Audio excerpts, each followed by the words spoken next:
Kulla Ravinda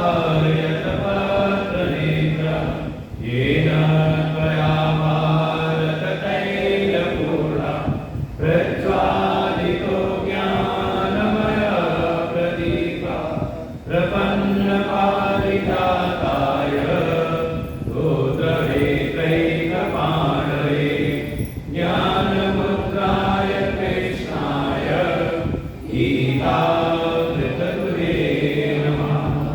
सर्वोपनिषदो गावो दोग्धा गोपालनन्दनः। पार्थो वत्ससुधीर्भोक्ता दुग्धं गीतामृतं महत्।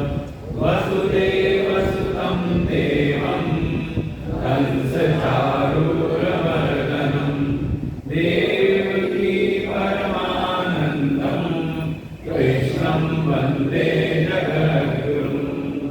यं ब्रह्मा वरुणेन्द्ररुद्रमरुता स्तुवन्ति दिव्यैस्तवैः वेदैः साङ्गपदक्रमोपनिषदैः गायन्ति यं सामगाः।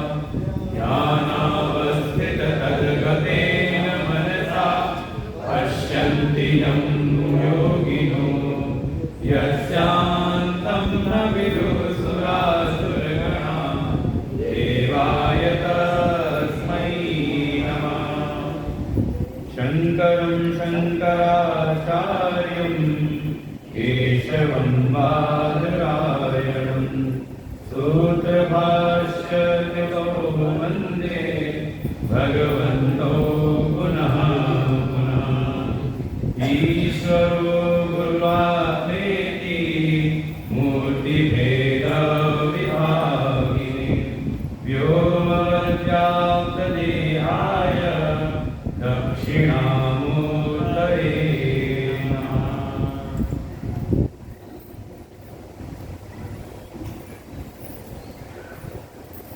14वें श्लोक से पाठ करते हैं। छठा अध्याय श्लोक संख्या 14। श्री भगवानुवाच प्रशान्तात्मा विगतभिः ब्रह्मचारी व्रते स्थितः मनः संयम्य मतचित्तो युक्त आसीत् मत्परः युञ्जन्नेवं सदात्मानं योगी नियतमानसः शान्तिं निर्वाणपरमां मतसंस्थामधिगच्छति। नात्यश्नतस्तु योगोऽस्ति न चैकान्तमनश्नतः न चाति स्वप्नशीलस्य जाग्रतो नैव चार्जुन।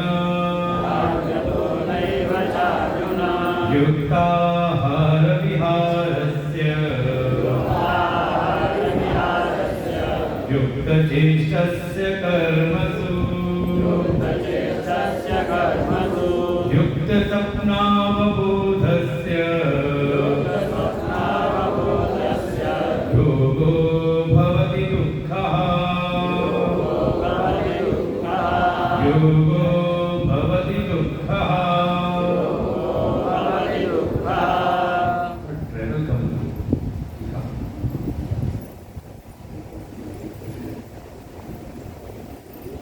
आनंद घन सच्चिदानंद हम सबके आत्मस्वरूप परमपिता परमेश्वर भगवान श्री कृष्ण जी के चरणों में कोटि शरण नमन। परमात्मा के हृदय स्वरूप प्रातः स्मरणीय परम श्रद्धेय परम वंदनीय अनंत श्री भूषित श्री सद्गुरुदेव भगवान के चरणों में कोटि शरण नमन। कोई गुरुदेव भगवान के ही अनन्य कृपा पात्र वेदांत संघ आश्रम लखनऊ के प्रबंधक परम श्रद्धेय स्वामी श्री रामानंद जी महाराज, सौपस्थित समस्त भगवत भक्त श्रद्धा भक्ति स्वरूपी मातृशक्ति, श्रीमद् भगवद गीता के 6 अध्याय जिसका नाम है आत्म संयम योग, प्रस्तुत नाम है ध्यान योग। इस अध्याय के द्वारा जो शरणागत अर्जुन है, अर्जुन को निमित्त बना करके भगवान श्री कृष्ण हम सबके कल्याण के लिए जो जीवन का परम लक्ष्य है, मोक्ष की प्राप्ति, परम पुरुषार्थ मोक्ष की प्राप्ति, निर्वाण पद की प्राप्ति के लिए जो जो साधन अनिवार्य हैं, कैसी हमारी जीवनी होनी चाहिए, कैसी हमारी रहनी हो, उसको क्रमशः बताते हैं। जो इस आत्मस्वरूप में अवस्थान पाने के लिए बहिरंग रूप से अनिवार्य साधन है, उसका निरूपण किया। फिर भगवान स्वयं प्रेरणा देते हैं कि जिस स्थिति पर आ जाओ, क्योंकि एक समाज की एक मनस्थिति ऐसी रहती है, अगर वो किसी स्थिति को, कोई उपलब्धि प्राप्त कर ले तो कई बार वहीं पर रूढ़ हो जाता है। भगवान कहते रूढ़ मत हो, हर समय योगारूढ़ रहो। हमारे गुरुदेव इस बात को सदैव अपने भक्तों को, अपने शिष्यों को संकेत करते हैं कि सिद्ध मत बनो, बल्कि सदैव साधक बने रहो। ये मान के चलो कि हम यात्री हैं, साधना के मार्ग पर बस आगे बढ़ते रहना है। जब तक सर्वोत्कृष्ट स्थिति न प्राप्त हो जाए, छोटे में ही संतुष्ट मत हो जाओ। और देखिए हमारा मन है ऐसा, जैसे हम संसार के विषयों में, इस जगत में हम हमेशा ही अपने को ऊपर उठाना चाहते हैं। हम जिस स्थिति में हैं, मन का भाव यही होता है कि हम अगले वर्ष, अगले दिन, अगले क्षण हम इससे उन्नत अवस्था में आ जाएं। भगवान कहते हैं कि हे प्राणियों, हे भक्तों, तो थोड़ा जैसे आप बहिर्जगत में सदैव आप ऊपर उठना चाहते हैं, तो थोड़ा अपनी आध्यात्मिक यात्रा में भी क्रमशः आप आगे बढ़ते रहिए। आर वृक्ष से योगारूढ़ बने, और योगारूढ़ से भी क्रमशः आगे बढ़ते हुए धीरे धीरे आप योगारूढ़ की जो चरम स्थिति है, उस अवस्था को प्राप्त कर लें। अपने आत्मस्वरूप में जब तक अवस्थान न हो जाए। कहीं पर प्रवचन चल रहा था श्रीमद् भगवद गीता का, तो एक भूमिका के रूप में प्रवचन था।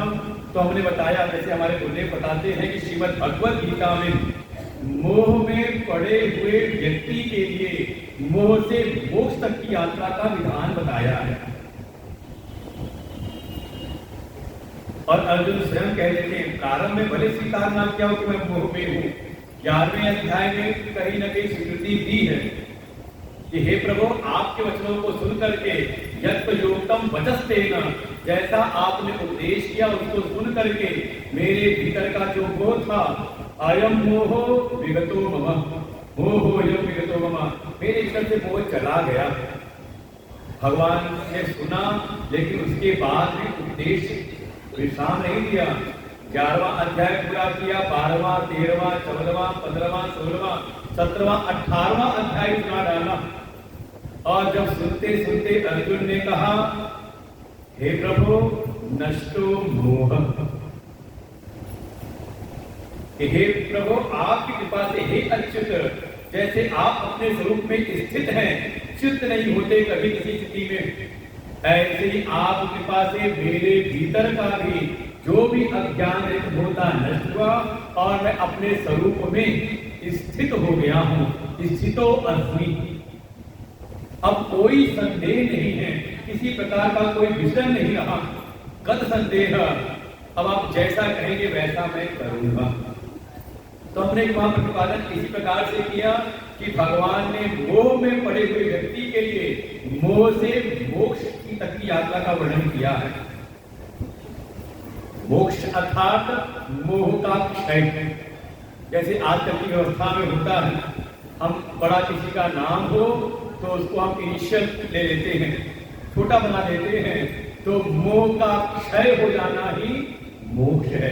तो मोह से मोक्ष तक की यात्रा का वर्णन है, मोह से मोह के नाश तक की यात्रा का वर्णन है। तो बगल में एक उस दिन कोई संत आए हुए थे, उन्होंने इसी बात को पकड़ा, और जब उनको आशीर्वाद देने को हुआ तो उन्होंने सभी जो उपस्थित भक्त थे उनको सचेत किया कि कम से कम एक बात को ध्यान में रखना। क्या ध्यान में रखना? कि अर्जुन ने गीता सुनी कि नहीं सुनी? सुनी, आप भी सुन रहे हो। अर्जुन ने गीता कब तक सुनी? कब तक?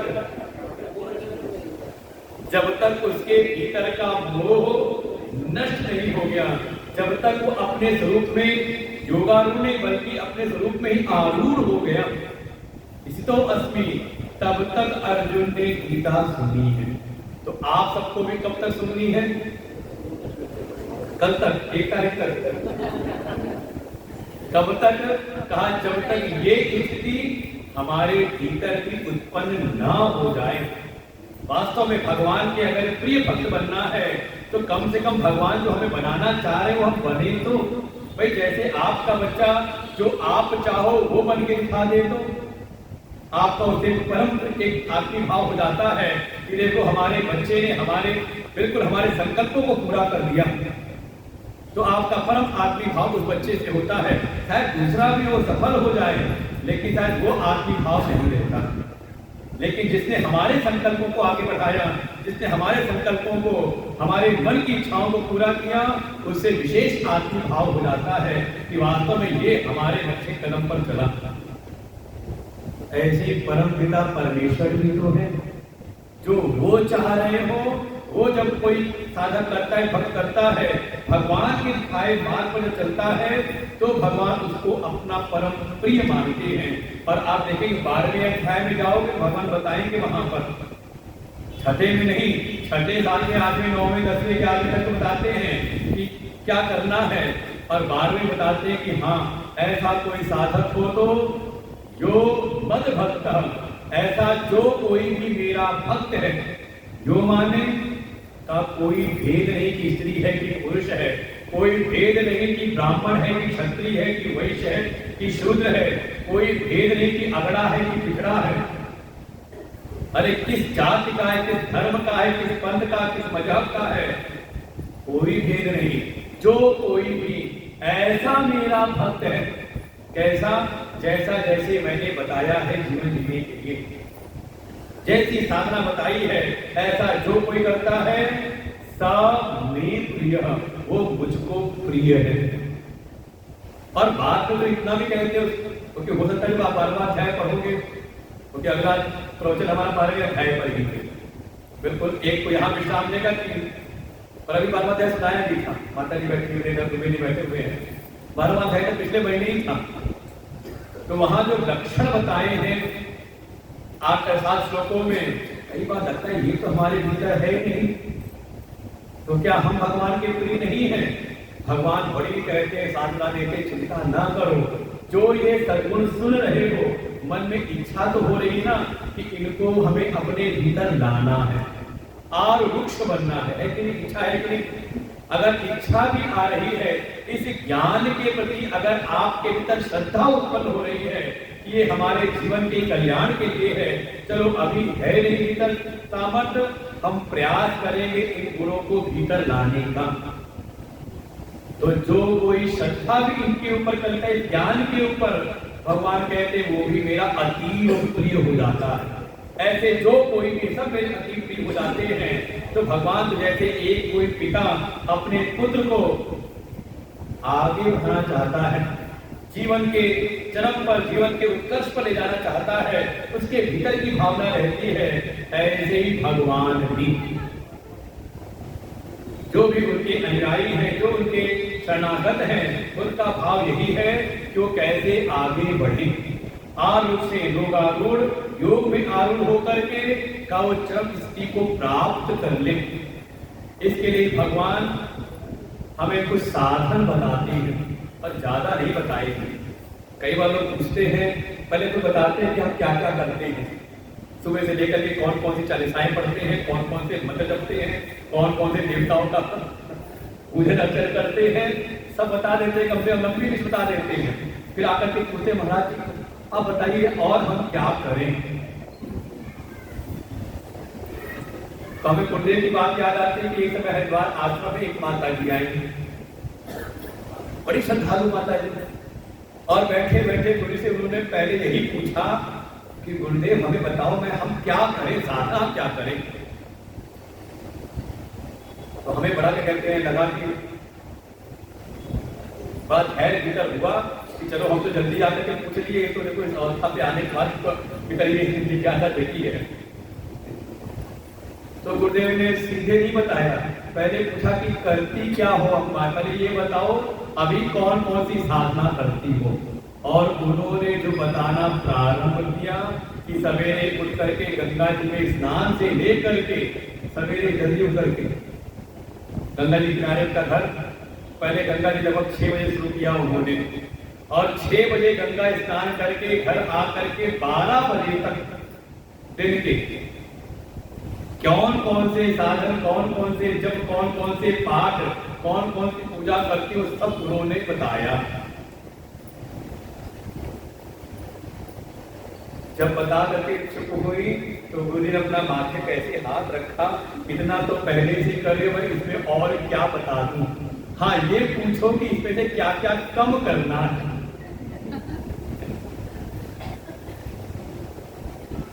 ज्यादा करने से नहीं, बल्कि जो भी कर रहे हैं जान समझ करके विवेक के साथ में। देखिए क्रम है, तीसरा अध्याय है कर्म योग, तो चौथा अध्याय है ज्ञान कर्म संन्यास योग। जो कर्म विवेक भी तो बढ़ाओ अपना, तो बहुत ज्यादा नहीं, भगवान ने केवल 4 श्लोकों में साधन बता दिए। कैसे बाहर की स्थिति होनी चाहिए, बाहरी व्यवस्था कैसे होनी चाहिए, कैसा स्थान हो, शुचिता हो, पवित्र हो, संस्कारित हो। फिर उसके बाद अपना आसन कैसा हो। बहुत आपके मन में कल्पनाओं की हिमालय में जाएंगे तो ध्यान लगेगा, भगवान कहते जरूरत नहीं है। कहीं नीचे कहीं कोई गड्ढा खोद के गुफा बना लेंगे, ये एक परंपरा है। एक महात्मा जी हैं, अभी इसी पास ही प्रभु जी हुए, उनके जो अनुयायी हैं वो ज्यादातर कहीं भी अपना उनका प्रोग्राम होता है, कुंभ आदि में भी, तो गड्ढा खोद करके, गहरा गड्ढा खोद के 10-15 फीट गहरा खोद के और ऊपर अंदर गए महात्मा ऊपर ढकवा देते हैं, बंद करवा देते हैं और फिर ध्यान करते हैं। इसकी भी चिंता करने की जरूरत नहीं कि अब घर में बुलवाना पड़े, इतना प्रयास करने की जरूरत है नहीं ना। अति उच्चतम, बहुत ऊंचाई की कल्पना ना करें कि हिमालय जब मिलेगा, हिमालय की यात्रा करेंगे तब होगा। मिल जाए सहज हो आपको तो वहां करो आप।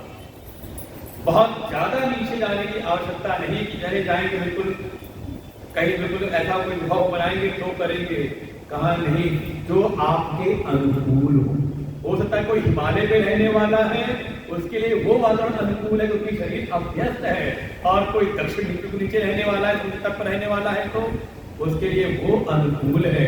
ऐसी हम जिस स्थिति में हैं, ऐसे ध्यान करना हो तो अब ये नहीं कि घर में मचान लगा करके ध्यान करेंगे ऊंचाई पर, बोला ध्यान करते करते मन में हीटर लगा रहे गिर तो नहीं जाऊंगा, ऐसा कुछ नहीं। साधारण सा जो आपके लिए बिल्कुल वातानुकूलित हो, आपकी सहज स्थिति, जिस स्थिति में आप रह रहे हो, बस हो एकाकी, थोड़ा एकांत तो चाहिए। अब पोते को गोद में बैठा करके सोचोगे कि हम ध्यान कर लें, तो स्थिति आपकी हो जाएगी वही जो भागवत में हुई थी जड़ भरत जी की बात। बिल्कुल एकाकी आवश्यकता है। हाँ ये अच्छी बात है कि बच्चे को संस्कार देना है, वो आप दो अलग से समय निकाल करके, लेकिन जो अपनी साधना है उसके लिए तो एकाकी रहती, एकांत की आवश्यकता अनिवार्य है। इसलिए हमने कहा हमारे धर्म में वो चीज नहीं है कि भीड़ लगा करके बड़ा मजमा लगा के करना है, दिखावा नहीं करना है उस तरह से। कहा ये तो अंदर की यात्रा है, और अंदर की यात्रा के लिए थोड़ा आपको एकांत से ही होना चाहिए। जन संसद में नहीं कि आप सोचो कर लें। और अगर समाज भी है तो जैसे यहाँ सब बैठे बिल्कुल शांति से, तो होता क्या है कि आप आकर के बैठ के शांति से, मन बिल्कुल लगा हुआ है आपका इस प्रवचन में, बातें आपको समझ भी आ रही हैं, भीतर धारण भी हो रही हैं, लेकिन जरा सा कोई बीच में आया और विघ्न हुआ, मोबाइल बज गया तो अपना बजा होगा तो उतना बुरा नहीं लगा, तो आज बज गया, गलती से बंद कर दिया हमने, लेकिन सुनते सुनते मन लगा हुआ है और तभी बज गया किसी और का, तो मुझे पता बजने वाला है।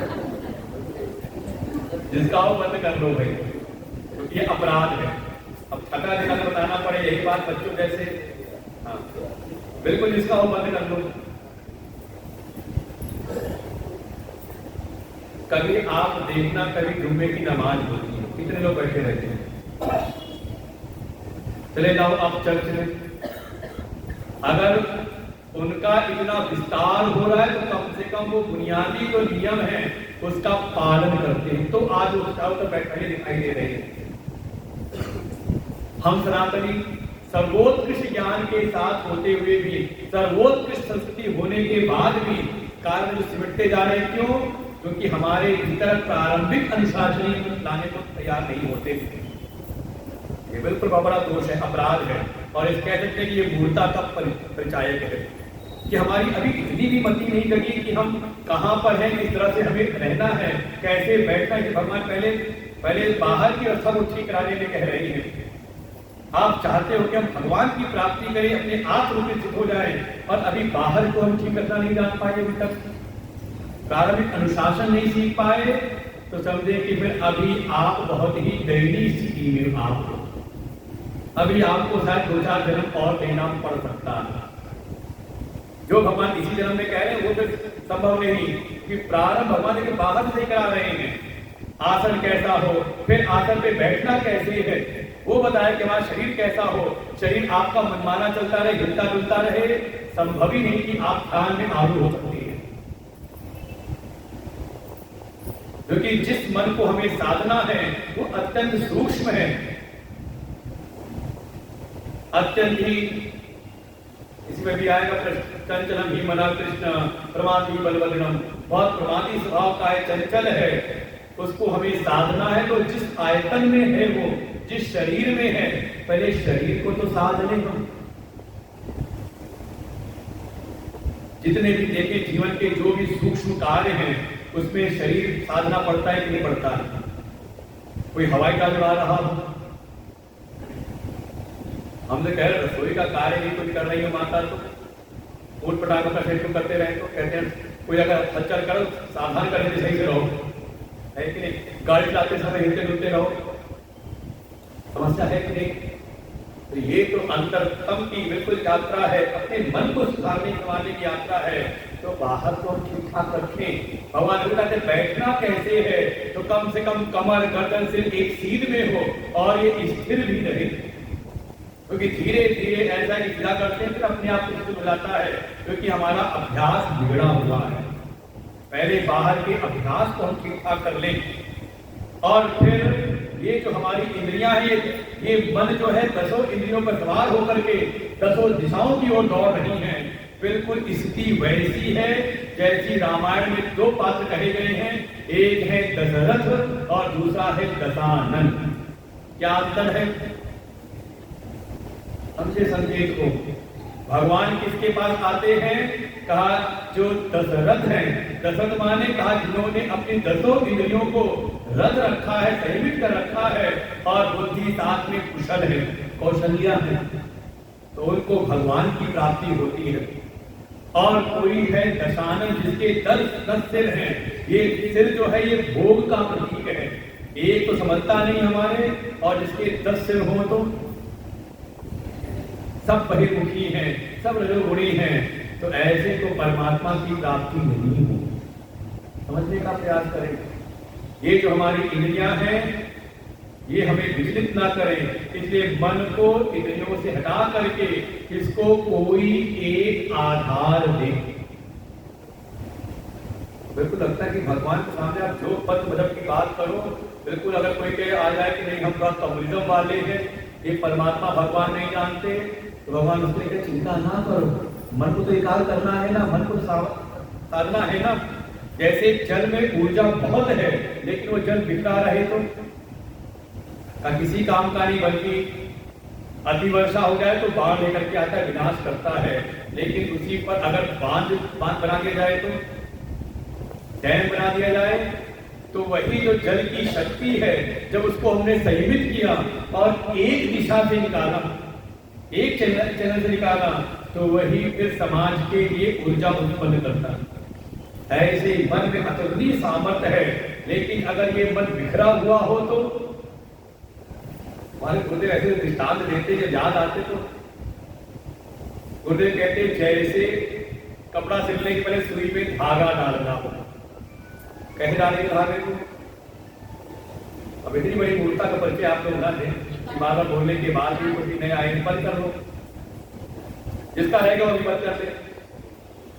अब इतनी बात कहने के बाद भी अगर हो जाए तो फिर आप हाँ ये ठीक है।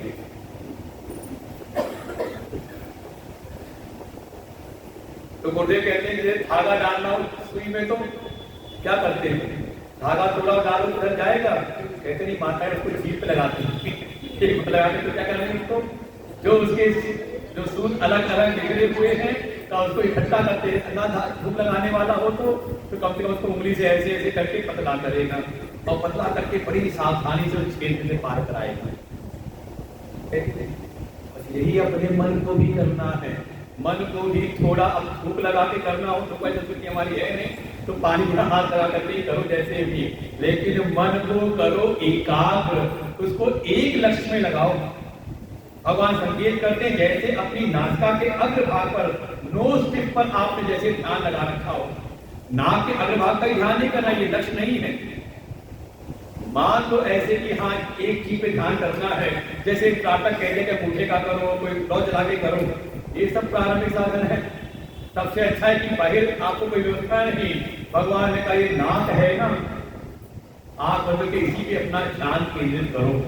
और उपाय है कि धीरे धीरे अपनी सांसों को ध्यान लेकर के आए और ध्यान करते करते रोर मध्य प्राण भावेश सम्यक स्वतः ही ये जो हमारी जो पूरा ध्यान था नासिका के अग्रभाग में ये आ जाएगी आपकी दृष्टि के मध्य में, जो सूर्य भगवान 5वें अध्याय में लेकर के आए थे अपने आप। और फिर मन की शांत एकाग्र हो जाएगा। दिशा अनवलोकयन, जो ये मन 10 दिशाओं में लग रहा था वहां से आ गया एक मन, और फिर जो प्रशांति आई अंतःकरण की प्रसन्नता। कई बार अगर मन एकाग्र हो जाए तो वो एकाग्र मन वाले का चेहरा दिखाई देकर के समझ आता है कि हाँ ये साधक है। आवाज है नहीं वो, लेकिन प्रशंसा करने का मन तो है। क्योंकि मैंने कल देखा, जो कल जब आए थे आपके विधायक के चेहरे पर एक शांति दिखाई दे रही थी, और फिर जब वाणी प्रकट हुई तो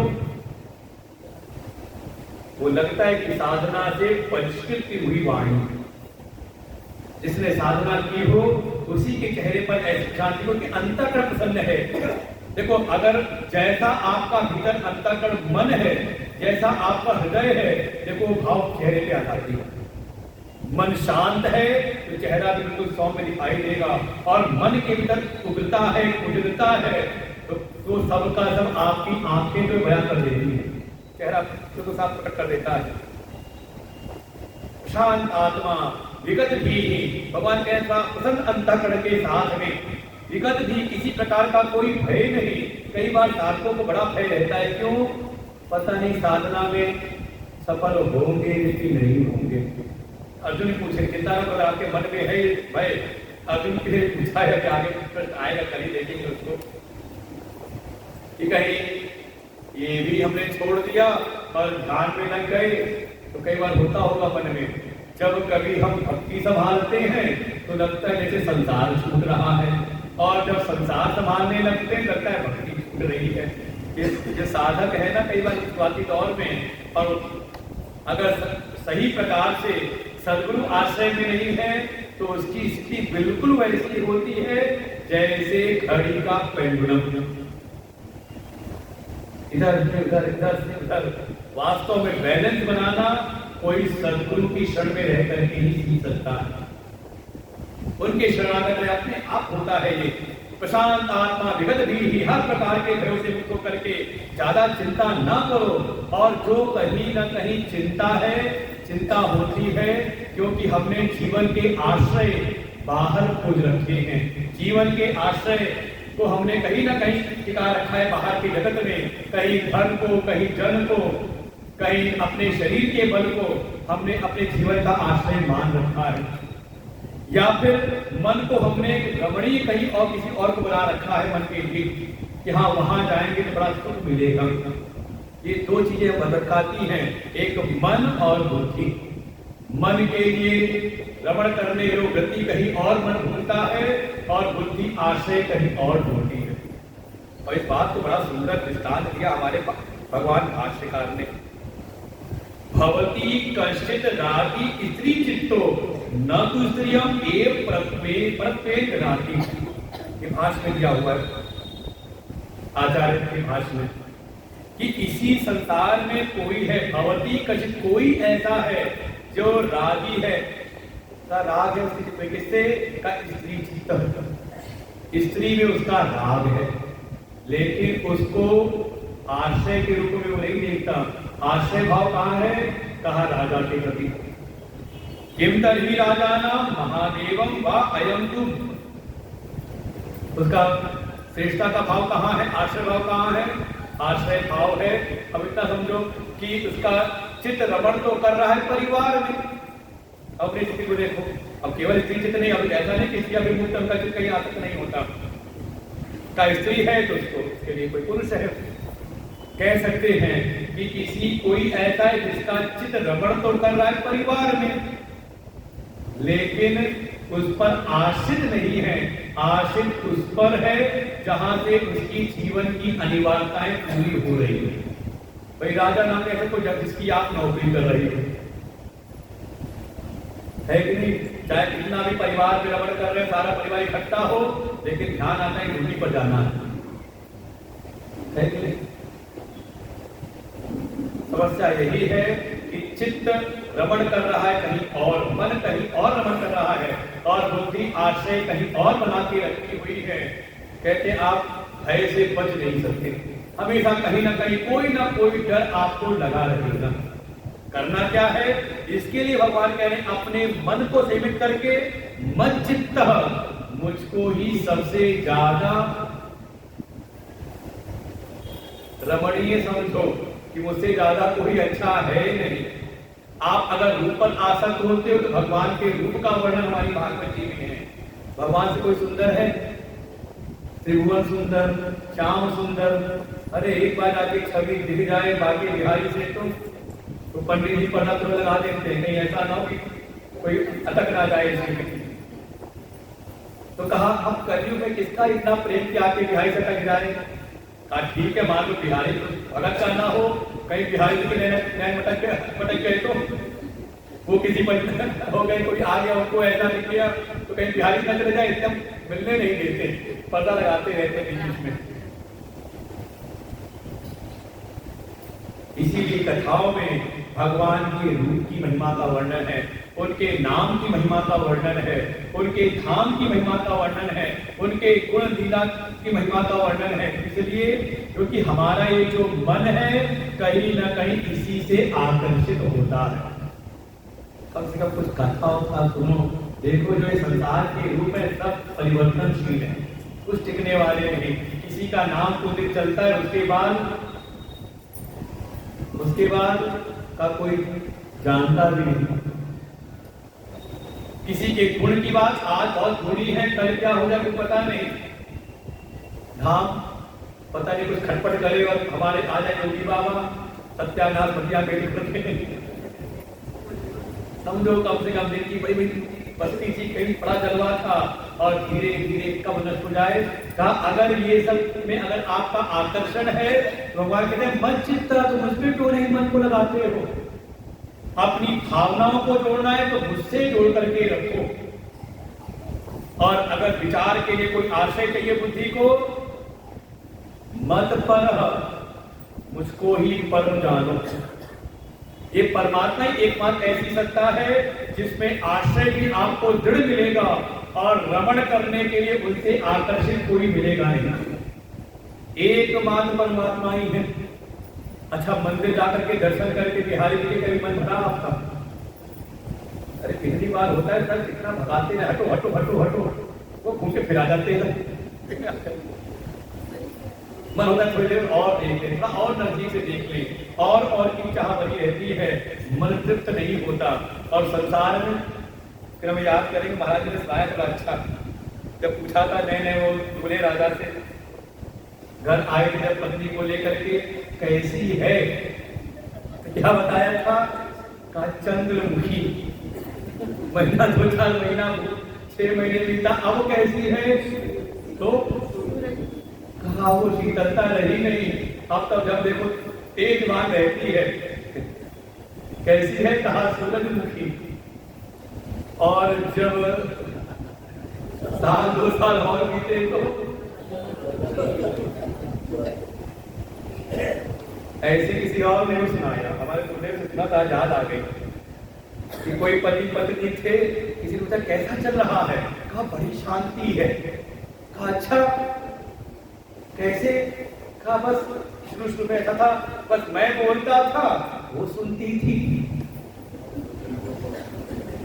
अच्छा फिर उसके बाद का कुछ समय बाद बीता, वो बोलती थी मैं सुनता था। अब क्या है? अब हम दोनों बोलते हैं, बोलने वाले देखें सारी चीजें परिवर्तन, सबके नाम रूप गुण धाम सब परिवर्तन होने लगते हैं। लीला की बात क्या कहो, कहते हो अब आप पहले जैसे नहीं रहे। अच्छा भगवान में परिवर्तन आया कभी? उनका सार श्रृंगार रूप बिल्कुल जस के तस, बिल्कुल नित्य नवीन उनका स्वरूप है। भगवान कहते हैं अगर अपनी भावनाओं को जोड़ना है, अगर रमण ही करना है तो मत चित्त को मुझ में लगा दो। क्योंकि ध्यान में बैठे तो मन कहीं ना कहीं भागेगा, किसी रूप के ऊपर, किसी के नाम की महिमा पर, किसी के काम गुण लीला धाम पर। भगवान कह रहे मत चित्त। अच्छा आश्रय भाव, भगवान की चिंता क्यों करते हो? ये मत कहना क्या लेकर आए थे, कैलेंडर का ज्ञान है। भगवान प्रतिज्ञा करके इस अध्याय में कहेंगे, 9वें में कह देंगे अगर तू इस प्रकार से अनन्य भाव से मेरा चिंतन करेगा तो तेरे योग क्षेम का वन मैं स्वयं करूंगा। तेषां नित्याभियुक्तानां योगक्षेमं वहाम्यहम्। 9वें अध्याय का 22वां श्लोक सामान्य भगवान की प्रतिज्ञा है। ये जो चिंता है हमारी योग और क्षेम की, कुछ नहीं है तो प्राप्त करने की चिंता, और कुछ प्राप्त है तो उसकी रक्षा होती रहे, बना रहे उसकी चिंता। भगवान कह रहे मैं हूं ना। और आचार्य कह देते हैं भगवान भाष्यकार, वातुल चिंतव नास्ति नियंता। अरे पगले जो दुनिया की व्यवस्था कर रहा है, जब सबकी व्यवस्था कर रहा है तो क्या तेरी व्यवस्था नहीं करेगा? ऐसे भाव के साथ में अपनी भावना और अपने विचार, मन को चाहिए सुखद रमणीय, भगवान कह रहे हैं भगवान में लगा लो। फिर बुद्धि को चाहिए आश्रय, मुझको सबसे श्रेष्ठ आश्रय समझ लो। मत पर मेरे प्राय हो जाओ, लेकिन ध्यान में स्थित हो जाओ। तो देखिए बाद 4 श्लोकों में बताया है, 11वें 12वें 13वें 14वें 4 श्लोक ले आओ। परिणाम क्या मिलेगा? अगर 4 श्लोक की साधना कोई अपने जीवन में ले आए, बस लाए कैसे? सदा युंजन एवं युंजन, इस प्रकार से जो चारों श्लोकों में साधन बताए हैं, इस प्रकार से कोई इस योग के अभ्यास में लगा रहे। एवं युंजन तो कहा छुट्टी मिलेगी कभी? कहा नहीं, सदा जीवन की जीवनी हो जाए। और कल की एक बात फिर याद आ रही है विजय जी की। उन्होंने कहा जैसे शरीर की भूख है भोजन, ऐसे ही मन की भी प्यास भूख हो। क्या? ध्यान साधना। अगर नहीं है तो समझ लो आप कुछ भी कर रहे हो, आप भगवान के भक्त नहीं।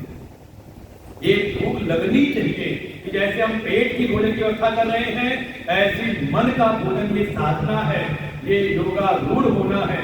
ये जो साधन बताए जा रहे हैं, क्योंकि आपका मन भी संसार के पदार्थ नहीं चाहता, शांति चाहता है। कैसा आपको अच्छा लगता है? अशांत अवस्था में मजा आता है या बिल्कुल शांति? इस समय कोई परेशानी कर, कमर में दर्द हो, घुटने में दर्द हो, तो भी क्या बढ़िया व्यवस्था कर रखी है, कुर्सी पर बैठे हैं, इतनी देर आपको 2 तारीख को बिठाए रखे, इतनी देर बैठोगे शांति से।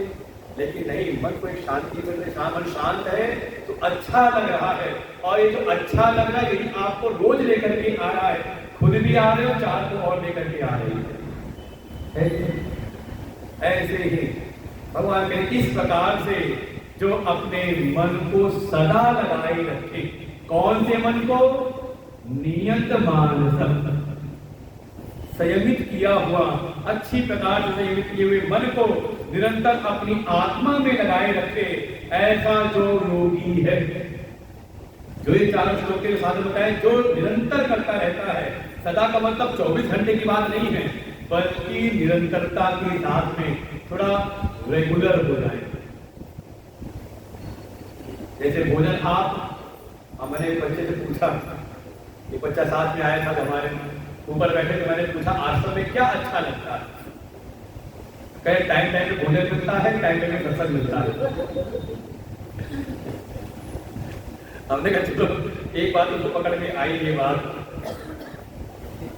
कहा निरंतरता के साथ में, ये नहीं कि 4 दिन किया 10 दिन गुम हो गए, इसके लिए सत्संग है, आपको बार बार प्रेरित करने के लिए कि जो समय बीत रहा स्वयं सजग हो जाए। इसलिए बार बार सत्संग सुनते रहोगे तो ये भी सुना चाहिए ना कि सत्संग हो गया, अब इस बार तो अगली बार होना चाहिए ना, कम से कम 1 वर्ष में पुनः हो जाए, फिर अगले वर्ष मिल जाए, बीच में भी उधर मिल जाए। किसी ने हमारे त्रिवेणी में माताओं की जो मंडली है, सत्संग मंडली, हमारी आशा पांडे जी हैं, रस्तोगी माता जी हैं, नीता रस्तोगी जी, इनका भाव है कि निरंतर सत्संग होना चाहिए। तो उन्होंने दिन निश्चित कर दिया कि 25 तारीख और 14 तारीख हम उपस्थित रहते हैं, उपलब्ध रहते, तो हम आ जाते हैं। ये तो हमारे गुरुदेव के ही कृपा पाठ ब्रह्मचारी जी, वो आकर के गीता का स्वाध्याय कराते रहते हैं। ऐसे ही हो, निरंतरता के साथ में, एक बार में काम नहीं होगा। एक बार के सत्संग में कुछ बात ध्यान रहेगी, कुछ भूल जाएंगी, लेकिन बार बार होता रहे तो ये बिल्कुल पक्का हो जाएगा। हो सकता है, ऐसा कोई असंभव नहीं है। और कोई अगर इस प्रकार से नियमित संयमित मन के द्वारा, संस्कारित मन के द्वारा अपने आत्मा में लगा रहता है निरंतरता के साथ में, ऐसा कोई योगी हो तो भगवान कहते हैं उसको क्या मिलता है? क्या मिलता है उसको? तो कहा शांति, उसको शांति मिलती है। अच्छा, शांति मिली, लेकिन शांति के बाद फिर हमें पता है कि शांति आने वाली है, तो कई बार उसको शांति से मिला लगेगा। तो कहते हैं आधी आने के पहले की शांति है। संसार में होता है, ऐसी शांति खूब आती है, बिल्कुल सब शांत है और तभी हो गया धमाका। तो ऐसी नहीं, शांति कैसी हो? और माम परम, जो शांति है वो परम की ओर ले जाए। इसमें कहा निर्वाण, निर्वाण परमाम शांति जो हमें मिली। देखो अभी साधना में कुछ समय शांति मिलती है, निरंतर हम लोग बैठे शांति मिल रही है, लेकिन इसका निरंतर अभ्यास करते रहोगे तो यही शांति आपको लेकर के जाएगी उस परम, उस चरम अवस्था में जिसको कहते हैं निर्वाण।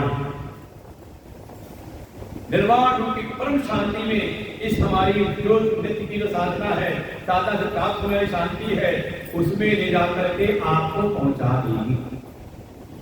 अच्छा, ये है किसकी, कहां पर है ये शांति निर्वाण रूपी? कहां मिलती है? जैसे हम पूछे कि गीता जी से भी हो तो कहां मिलेगी? देखो हम बैठो, मेरे बाबा मिल जाते आगे पीछे, ये कुर्सियां खोल दे यहाँ पर आगे, इसको बाद में खोलनी पड़ेगी, अभी खोल लो, पीछे बढ़ गई सब। कहाँ रखी है शांति? हमने कहा गीता जी को कहा जाओ, कहीं गीता प्रेस की दुकान हो, आगे तक पुस्तक मिल जाएगी। राशन चाहिए हो तो कहाँ मिलेगी? राशन वाले के पास में। ये जो निर्वाण रूपी परम शांति ये है कहाँ पर, कहाँ मिलेगी? भगवान कह रहे मत संस्थान, ये मुझ में जो स्थित निर्वाण रूपी परम शांति है, ये वो योगी प्राप्त कर लेता है सहज रूप से। समझे इस रहस्य को? अब देखें, आज हनुमान जी की महिमा गाई तो सुंदरकांड पहला श्लोक है ना, भगवान के बारे में बताया गया। क्या है वो? सुंदरकांड में पहली लाइन, पहला श्लोक, शांतम शाश्वतम अप्रमेयम अनघम निर्वाण शांति प्रदम। स्वयं भगवान शाश्वत शांत स्वरूप है अप्रमेय हैं, अनक बिल्कुल निर्मल है, शुद्ध परम शुद्ध है। और कोई ऐसे परमात्मा की शरण में कोई आ जाए तो क्या करते हैं, क्या फल देते हैं? का निर्वाण शांति प्रदम। देखो शास्त्र को ऐसे जोड़ा जाता है, सभी शास्त्र आपको वही ले जा रहे हैं, चिंता ना करो, कोई अलग अलग बात नहीं। ठीक है, यहाँ सीधा से सिद्धांत है, वहां कथानक के द्वारा, लेकिन पाना तो वही है। वो निर्वाण रूपी परम शांति की प्राप्ति करनी, यही जीवन की चरम स्थिति है।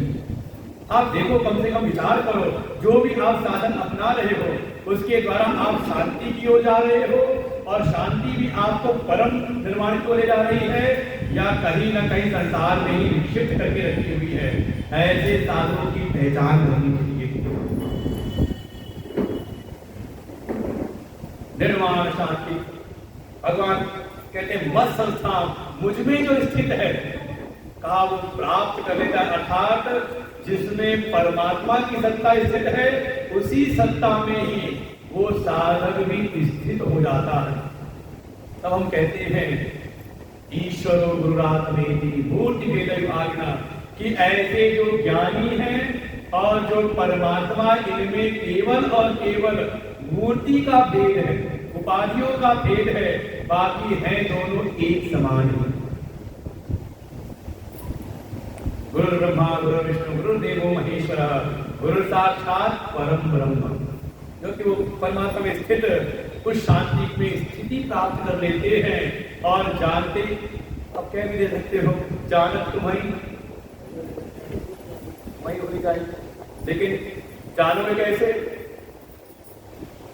कैसे जानोगे?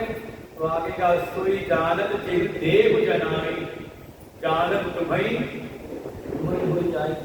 भगवान भी कहते हैं ये जो निर्वाण रूपी शांति है, ये मेरे पास है। इसे दुनिया में मन को लगाओगे, दुनिया वाली शांति मिलेगी कैसी? का मिलने और बिछोड़ने वाली। और अगर परम शांति चाहिए, निर्वाण रूपी परम शांति चाहिए, का वो तो मेरे पास रखी हुई है। अगर चाहिए तो हम नहीं कह रहे भगवान की भक्ति करो, हम नहीं कह रहे, हम कोई पूजा पाठ नहीं करे, कहा कोई भक्ति करनी है। हम सीधे ये बात पूछ रहे हैं आपको चाहिए क्या है। अगर आपको क्षणिक शांति चाहिए, शांति मिले, छूटे, कोई बात नहीं, आपका मन लग रहा है इसमें, वो ठीक है, आपका जीवन है, जीते रहो, चाहे स्वमृष्व जलते रहो, मरते रहो, अनंत की यात्रा में लगते रहो, क्या फर्क। लेकिन अगर आपका मन ये जो तात्कालिक शांतियां मिल रही संसार के पदार्थों से, विषयों से, परिस्थितियों से, अगर उससे आपका मन अतृप्त है और चाहते हैं वो परम शांति की प्राप्ति हो जाए जिसमें मिलना जुड़ना ना रहे, तो उपाय क्या है भाई? जिनके पास वो है उनके पास जाना पड़ेगा, है कि नहीं? अब हमारे पास कोई आया कि महाराज की हमको फिजिक्स सिखा दो, हम कहेंगे भैया कहीं और जाओ। कोई आया हमको गणित पढ़ा दो, हम कहें कोई गणित का प्रोफेसर ढूंढो, जाओ आदमी से मिलो, खुद अध्यापन बताएंगे कहाँ कौन सा अच्छा टीचर है। हमारे पास आना है तो किसी लिए गीता पढ़नी हो, उपनिषद पढ़ना हो, शास्त्रों का अध्ययन करना हो, तब तो आओ हमारे पास में। वेदांत पढ़ना हो तो तब तो बताएंगे कि वेदांत हमारे पास में रखा हुआ है, किसने रखा है? कहा गुरु जी ने दे रखा है। तो वही बात रही, तो जो होगा वही, जिसके पास जो होगा वो तो वही दे पाएगा ना। भगवान कह रहे परम शांति चाहिए तो मत चित्त मत पर का, ये तो होना ही पड़ेगा। देखो अब दिखा दिया परम शांति, झलक दिखाई, तो अब भगवान फिर ले आते हैं, लेकिन सावधान हो जाओ, ये खाला का घर नहीं। हमारे गुरुदेव ये बात कहते हैं, आप कहा कि हाँ मिल जाएगी, चलो भगवान के पास में। भगवान कहते हैं थोड़ा साधनों पर भी ध्यान रखते हो। और हमारे संत कहते हैं भगवान जैसे झूला झुलाते होते हैं, एक बार नीचे लेकर के आए, साधन बताए, फिर चरण से दिखा दी।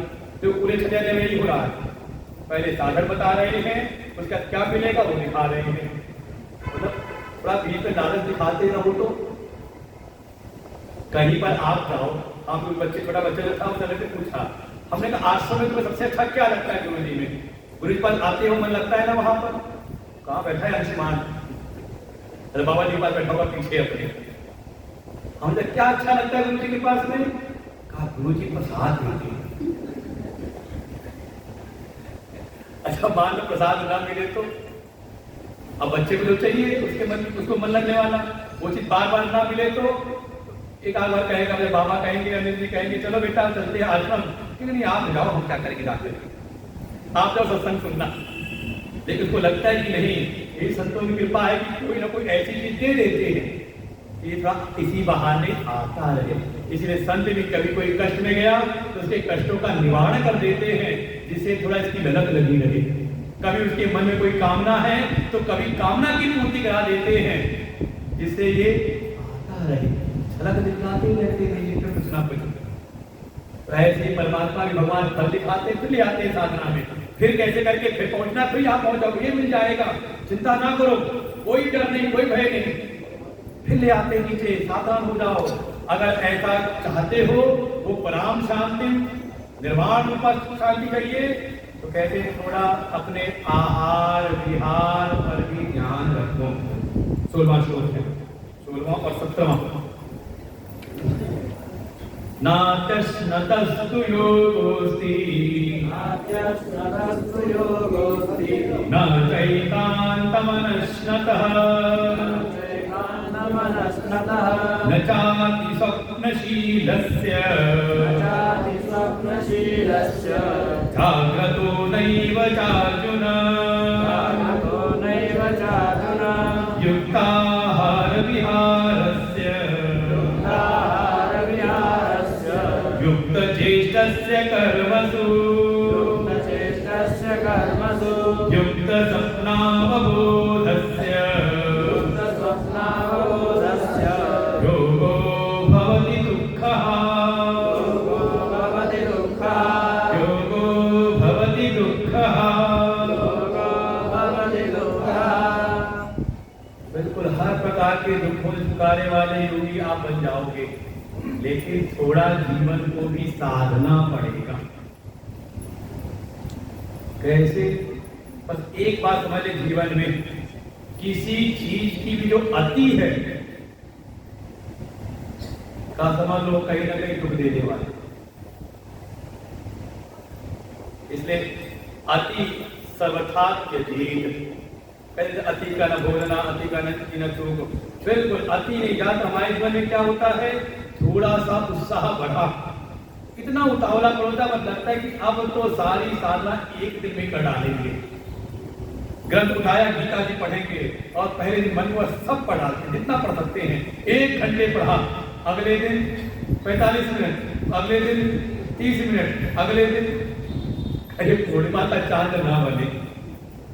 साधना में धीरे धीरे द्वितीया का चांद बनो। अमावस्या है, अगले दिन 1 ग्रेड बढ़ जाए, अगले दिन थोड़ी और बढ़े, थोड़े अगले दिन, कभी जितना हम अभ्यास करें उसको बनाए रखें और उसमें बढ़ाते रहें। ये है तरीका, अति नहीं। यही यहां पर कहा, न अति अश्नतः तु, अश्नतस्तु न अति। अगर कोई अश्नता मतलब कुछ जो खाना है, अनशनम भोजन करने को कहते हैं, जो भोजन भी कर रहे हैं कोई अगर अति में है, देखो शब्द है न अति अश्नतः तु, ये जो अत्यधिक खाने वाला है, न योगोस्ति का वो योगी, योग के मार्ग का फिर अधिकारी। बहुत सारा खाने वाला है तो भी वो अधिकारी नहीं। तो खा करके या खा लो भोजन तो फिर तो बस होता है बिस्तर याद आता है, तो ये कमर सीधी कर लेते हैं। जो बढ़िया नींद आती है बैठ के खा करके ध्यान में, तो थोड़ी देर तो बैठे रहे, अचानक झपकी आई, जरा हाँ ध्यान हो गया, आज ध्यान नहीं करे, सो रहे थे आप। सच्चिदानंद भगवान की। हमारे महापुरुष आ रहे हैं, उनका स्वागत है। श्री राम जय राम जय जय राम, श्री राम जय राम जय जय राम, श्री राम जय राम जय जय राम, श्री राम जय राम जय जय राम, श्री राम जय राम जय जय राम, श्री राम राम जय जय भगवान की। अब आपके भाग की हम क्या कल्पना करें कि रोज कोई ना कोई संत आपको दर्शन दे। भाई गीता का ज्ञान तो आपको मिल ही रहा है, लेकिन साथ ही साथ संतों के दर्शन। भगवान का वचन है, मोते अधिक संत करिए, क्योंकि संतों के दर्शन मात्र से ही हमारे जन्म मात्र के पापों का क्षय होता है। सेवा मिल जाए तो पुण्यों का अर्जन, और उनके मुख से अगर कुछ सदुपदेश मिल जाए तो परम शांति की प्राप्ति। ऐसे संतों का हम सबको दर्शन प्राप्त हो रहा है, उनका बहुत बहुत स्वागत है। तो एक निश्चित बात कही कि अति सर्वथा चलिए, ज्यादा अति में ना रहे। बहुत ज्यादा कोई खाने वाला होगा तो उसका योग नहीं चल सकता। तो किसी ने कहा अब तो हम खाएंगे ही, तो क्या होगा?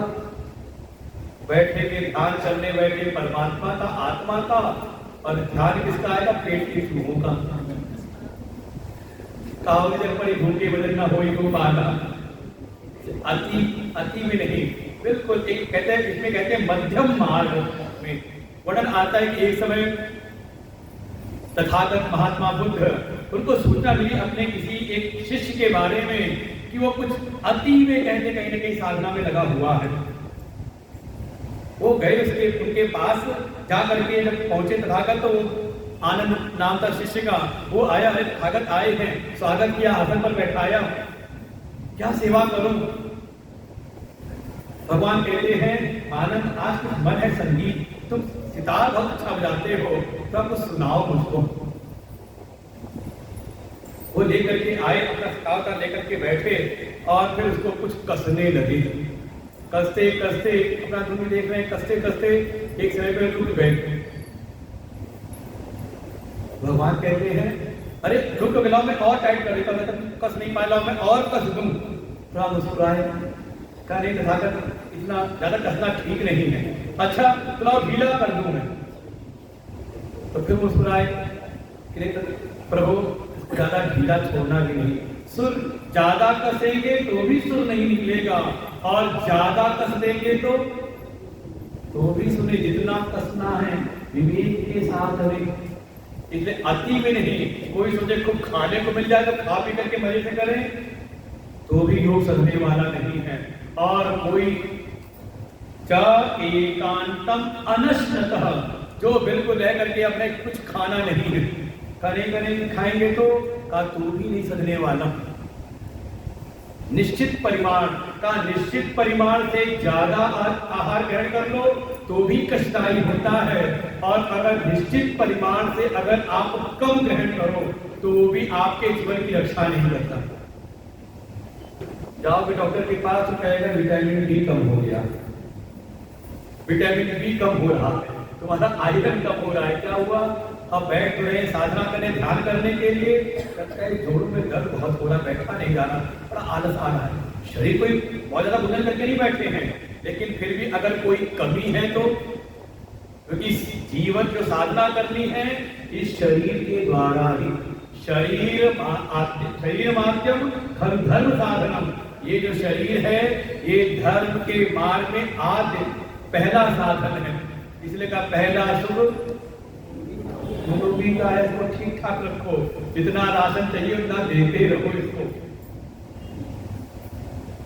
फिर ना अति स्वप्नशीलस्य, अति स्वप्नशीलस्य, कोई ऐसा सोने में छोड़ो तो सोते ही चला जाए, कोई रोक टोक नहीं।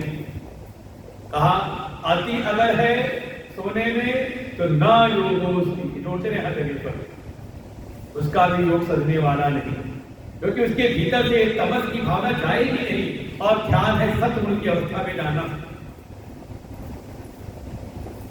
तो क्या मैं सोऊंगा ही नहीं अब तो कह दिया जागृतो, जोड़ में अति जागृतो न एव योगोस्ति।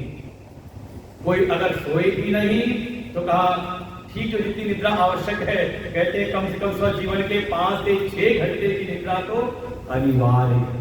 और हमारे गुरुदेव बड़ा अच्छा सूत्र देते हैं, कथा आती जब ऊर्जा की तो कहते हैं देखो शरीर का अगर सर्वांगीण विकास होता रहे, सभी अंगों का अनुपात बढ़ता रहे, कहते सुंदर है।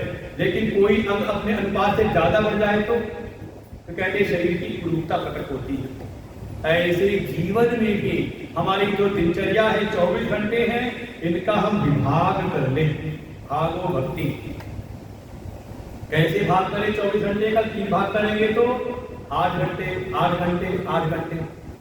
और ये सारा जगत प्रकृति के गुणों से बना है, 3 गुणों से। कैसी के अनुसार भाग कर ले। जीवन में सोना खाना विश्राम करना अनिवार्य है, तो 8 घंटे तमोगुण के लिए विश्राम भी करो, आराम भी करो, खाओ पियो भी, उसके लिए है। फिर 8 घंटे भाई शरीर की जो अनिवार्यताएं हैं तो उसके लिए क्रियाशील भी होना पड़ेगा। रजोगुण के लिए 8 घंटे। और लगता है सरकारी जो दफ्तर का नियम है कितना है? 25 घंटे का, 6 घंटे का, 8 घंटे का। परंपरा चली आ रही, सब हमारे शास्त्र के अनुसार ही है। 8 घंटे कितने हो गए? बचे कितने? धीमे बोल रहे हो। 8 घंटे आराम विश्राम, 8 घंटे सावधान रजोगुण के कार्यों के लिए। कितने हो गए? 16। बचे कितने? तो क्या करना है फिर 8 घंटे का? क्या करना है? ये जो योग भगवान बता रहे इसको साधने में लगाना है। ये 8 घंटे सत्गुणी कार्यों के लिए नित्य ही थोड़ा हम पूजा करें, थोड़ा भगवान की सेवा करें, थोड़ा जप करें, थोड़ा हम पाठ करें, थोड़ा हम स्वाध्याय करें। इन कर्मों में ऐसी अपनी दिनचर्या बना लें कि हाँ हमें जीवन में जैसे हम रोटी के लिए मेहनत कर रहे हैं, रजोगुण में लगे हैं, जैसे हम विश्राम कर रहे हैं, ऐसे इस साधन में ही लगे हैं, तब जीवन का बैलेंस बनता है। अच्छा ये 6 बीते को समय लगा, पता कैसे बीत गए? देखिए कहीं ना कहीं बैलेंस बन गया है आपका, क्योंकि देखो सोने खाने में कोई कमी की नहीं होगी किसी ने। दुनिया का काम भी खूब कर किया होगा तो 8 घंटे क्या कितना किया होगा? को 12 घंटे हो गए, 16 घंटे हो गए, कटौती कहाँ की? तो कहते हैं क्या करे, चाहते तो है पूजा पाठ स्वाध्याय चिंतन ध्यान सब करना चाहते हैं, लेकिन वक्त कम रहता है। हमारे गुरुदेव ने मेरठ की भूमि पर थे तो वहीं की भाषा में ये सब वैसे वही होते हैं, वक्त कम रहता है। तो उन्होंने कहा वक्त कम नहीं है, तुम कम वक्त हो। कम वक्त ना बने, भगवान ने सबको बराबर समय दिया है। थोड़ा विभाग करें, नियम बनाना। जैसे एक बच्चा अगर उसको अगर कोई बड़ा पद पाना है तो अपने जीवन की दिनचर्या को ठीक करता है। तो जब दुनिया के छोटे मोटे पद की प्राप्ति करनी हो तो संयमित करना पड़ता है। तो हम तो परम पद चाहते हैं, भगवान की वो निर्वाण रूपी शांति चाहते हैं, तो जीवन को संयमित करना ही पड़ेगा। तो ना ज्यादा खाने वाले को नहीं सकता, ना नहीं खाने वाले को सकता, और ना ही बिल्कुल सोने पड़ा रहे उस पे भी नहीं, और ना सोए तो भी। और देखो अगर नहीं सोगे आप तो सत्संग में आओगे, ठीक से नींद पूरी ना हो तो मुंह ऐसे खुलता रहेगा बीच में। हमें देखे गया किसी का तो हमने कहा ये बहुत अच्छा तो आया है, क्योंकि देखो नित्य का अभ्यास है। जब हमारा मन शांत होता है तो हम सो जाते हैं।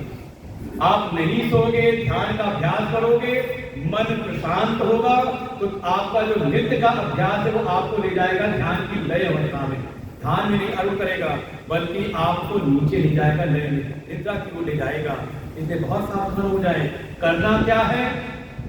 भगवान कह रहे विवेक के द्वारा इनको संयमित करें। युक्त आहार युक्त विहारस्य युक्त चेष्टस्य कर्मसु। अपने आहार को युक्त करें जितनी आवश्यकता है। हम हाई स्कूल में पढ़े थे प्रसन्नता विज्ञान में बैलेंस डाइट पढ़ा होगा, अंग्रेजी में पढ़े थे तो तब उसमें ये था, आपकी बात समझ देगा।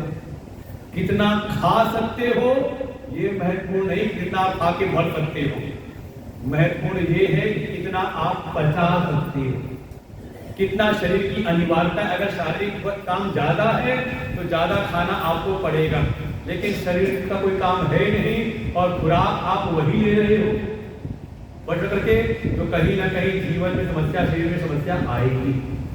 युक्त आहार हो, जितने परिमाण में आवश्यकता है उतने परिमाण में, और समय का भी ध्यान रखें।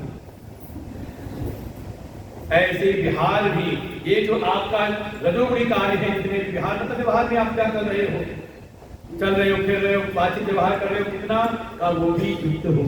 भीतर जो आहार, देखो समझ लो सीधे, ह्रियते इति आहार, जो भी आप भीतर ग्रहण कर रहे हो उस पे को भी युक्त रखें, मीटर लगा करके रखें। ये नहीं कि खाना सोच खाते चले गए, देखना सुबह देखते चले जा रहे हैं। हमारे बुढ़े इस बात कहते हैं, देखो दाखो तको मत, बोलो गालो बको मत, चलो फिरो थको मत, खाओ पियो। इस टुकड़ी भाषा में यही ज्ञान है, आप समझ जाओ तो। हमारा जो आहार है वो भी संयमित हो, हमारा जो विहार है वो भी संयमित है, और इसमें तो हमारे गुरुदेव प्रमाण रूप में है। इसमें जो विशेष परिषद के संरक्षक हैं दिनेश जी, उन्होंने जब एक बार हरिद्वार आश्रम आए तो चर्चा चली गुरुदेव की, उन्होंने यही बात कही कि स्वामी जी में, हमारे गुरुदेव में, स्वामी जी में एक बात हमने देखी, एक तो कम बोलना, या तो मंचों पे देखा उनके साथ रहते हुए मंचों पर ही, कल एक तो कम बोलना और जो भी बोलना शास्त्र सम्मत बोलना, अनर्गल नहीं। ये दोष है वाणी का, असंबद्ध प्रलाप, कोई मतलब नहीं, बोलते चले जाते हैं, बोलते चले जा रहे हैं। कई बार बैठे तो पैर हिलता रहता है उनका, है बैठे तो हाथ हिलते रहते हैं, कुछ करते रहेंगे। काफी जीवन हो, युक्त हो, युक्त चेष्टा से कर्म शुरू। अगर कर्मों की जो चेष्टा है वो भी युक्त रहे, देखो एक गड़बड़ी के आगे बैठ कर देख में आ रहे, कर्मों में भी जो चेष्टा हो युक्त हो, पता हो कि हम कहाँ बैठे हुए हैं। मंदिर में बैठ करके भगवान पर ध्यान ना हो, पड़ोसी चर्चा करते रहे तो अपराध है। कम से कम पढ़ो, भागवत में प्रसंग आएगा हिंदी वाली में, 64 प्रकार के अपराध गिनाए हैं। मूल में 4 है, शास्त्र अपराध, संत अपराध, ईश्वर अपराध, महापुरुषों प्रति किया गया अपराध, और इसके अंदर विस्तार करते तो 4 के फिर 4 होते हैं, फिर 4 ऐसे करके 64 अपराध बताए हैं। और कई से कह रहा हूं, बिल्कुल स्पष्ट है, अगर आप कर रहे हो तो इसका आपको कहीं ना कहीं हटाना भरना पड़ेगा, क्योंकि एक साथ अगर सत्संग में आकर के आप सत्संग नहीं सुन रहे और उठा के फोन में बात की तो शास्त्र विराजमान है, शास्त्र का अपराध, व्यास पीठ पर कोई व्यास विराजमान है उनका अपराध, और चर्चा चल रही है भगवान की उसका अपराध। और इतने जितने यहाँ बैठे हुए इतने समय से ये सब महापुरुष हैं।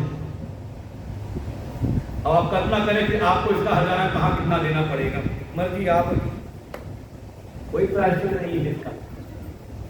प्रायश्चित यही है कि अपनी बुद्धि को जगा करके बैठे। ये जो हमारा ज्ञान है, जो साधना है, बुद्धि को जगाने के लिए है, बेवकूफी में जीवन बिताने के लिए नहीं है। वो तो हमें लेना है कितना बिता दिया है, जब जग जाए तभी सवेरा। युक्त आहार विहार चेष्टस्य कर्मसु, कर्मों में तो हमारी मतलब चेष्टा होती है, क्या करें, क्या करना है, क्या करना है, इसमें भी आप युक्त रहे। स्वधर्म अनुष्ठान में पहले अपने स्व को जाने और फिर जो अपना व्यक्तित्व का निर्धारण हो उसके अनुरूप देखे हमें क्या क्या करना है। जैसे अगर कोई विद्यार्थी है तो उसके लिए विद्या अर्जन करना ही युक्त चेष्टा है कर्मों में। कोई गृहस्थ में है तो उसके लिए 5 कर्मों को, 5 यज्ञों को करते हुए अपने जीवन के दायित्वों की पूर्ति करना का एक गृहस्थ के लिए युक्त चेष्टा से कर्म शुरू है। अगर साध पक्ष में है तो पितरों का भी ध्यान रखना है, देवताओं की उपासना करनी है, गुरुजनों का भी सम्मान करना है, कोई मनुष्य है तो उसकी भी सेवा करनी, मानव सेवा भी करनी है, साथ ही और जो भूत प्राणी है उन पर भी कृपा करनी है। ये करते तो कहा ये उसके लिए कर्मों में युक्त चेष्टाएं हैं। कोई वानप्रस्थी है तो उसके लिए आत्म कल्याण के लिए, अंतःकरण की शुद्धि के लिए जो उपासनाएं बताई वो करना उसके लिए युक्त चेष्टा है। और कोई सन्यासी है तो उसके लिए ज्ञान की प्राप्ति करना, ज्ञान के अध्ययन में लगे रहना का उसके लिए युक्त चेष्टा है। और अगर ये नहीं करते तो समाज में कलंक है। कोई ब्रह्मचारी हो, विद्यार्थी हो, नियमित ना हो, व्रती ना हो, भागवत जी का वो कलंक है। ऐसे समागम किया है।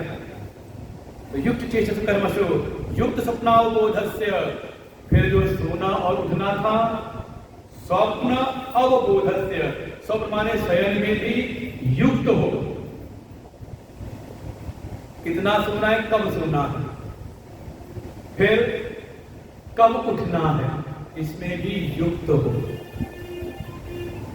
परिणाम क्या होगा? योगो भवति दुःखः। फिर आपको वो योग की प्राप्ति होगी जो आपके जीवन से दुखों की हानि कर देगा।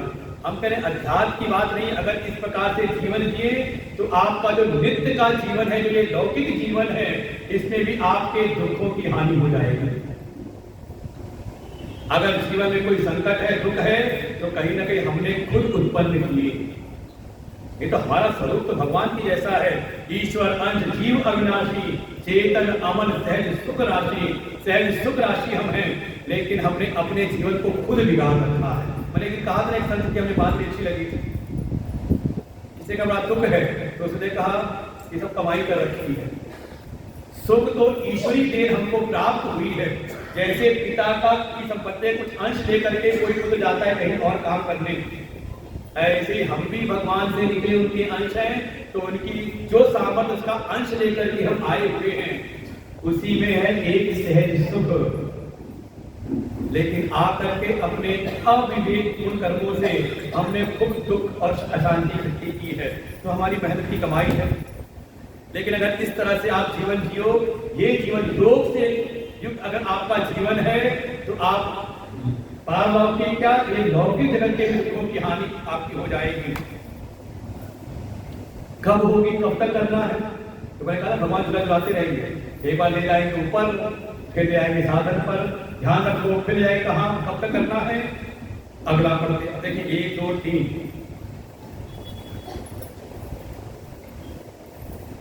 21वें तक ये सब एक ही बात करा रहे, तो स्थिति को दिखा रहे। कब तक? यदा विनियतं चित्तम् आत्मन्येवावतिष्ठते निःस्पृहः सर्वकामेभ्यो युक्त इत्युच्यते तदा यथा दीपो निवातस्थो निगते सोपमा स्मृता योगिनो यत चित्तस्य युञ्जतो योगमात्मनः यत्रो परमते चित्तम्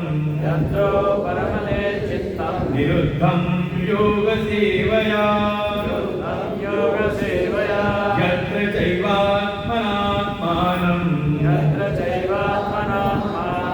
पश्यन्नात्मनि तुष्यति सुखं आत्यन्तिकं यत् बुद्धिग्राह्यमतीन्द्रियम् वेत्ति यत्र न चैवायम् स्थितश्चलति तत्त्वतः। भगवान कह रहे हैं तो क्या मिलेगा? आत्यंतिक सुख की प्राप्ति उसको हो जाएगी। देखिए आया था किसी श्लोक में, सुखम आत्यंतिकम, आत्यंतिक सुख की उसको उपलब्धि होगी। आत्यंतिक सुख माने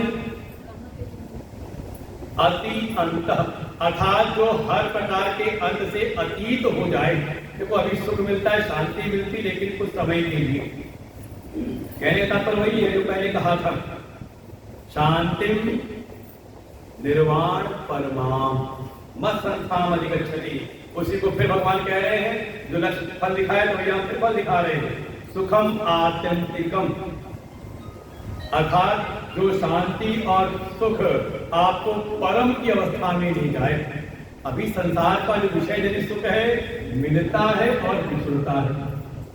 अभी सुख है, अगले क्षण से दुख। और देखो संसार की सभी स्थितियां ऐसी हैं, जो आपने कल्पना की थी कि हाँ ये हमारे जीवन में घटेगा तो हम बिल्कुल सुखी हो जाएंगे, आपको मिल गया। घर चाहा था जैसा, उससे बढ़िया बन गया, लेकिन कुछ दिन में क्या हुआ? वो उपलब्धि सामान्य हो गई। आपने चाहा था बढ़िया मोबाइल मिलेगा, कौन सा? आईफोन मिल जाएगा, मिल गया तो 4 दिन का लगता है कि तो कुछ दिन में होते ही सामान्य हो जाता है। सबके साथ जो स्थितियां आपको संसार में मिलेगी, आपने कहा ये मिल जाए तो मिल गया तो कुछ सामान्य हो गया, बिल्कुल आपको उसका होश भी नहीं रहता। लेकिन एक ऐसा सुख है, एक ऐसी शांति है जिसका अंत नहीं आता, क्योंकि वो ले जाकर के परम से मिला देता है। कब होगी वो? तो देखो 18वें में है, आखिरी में तदा शब्द। देखो भगवान की शैली है, 18वें श्लोक को देखें तो आखिरी शब्द है तदा, तब। पूछा कदा, कब?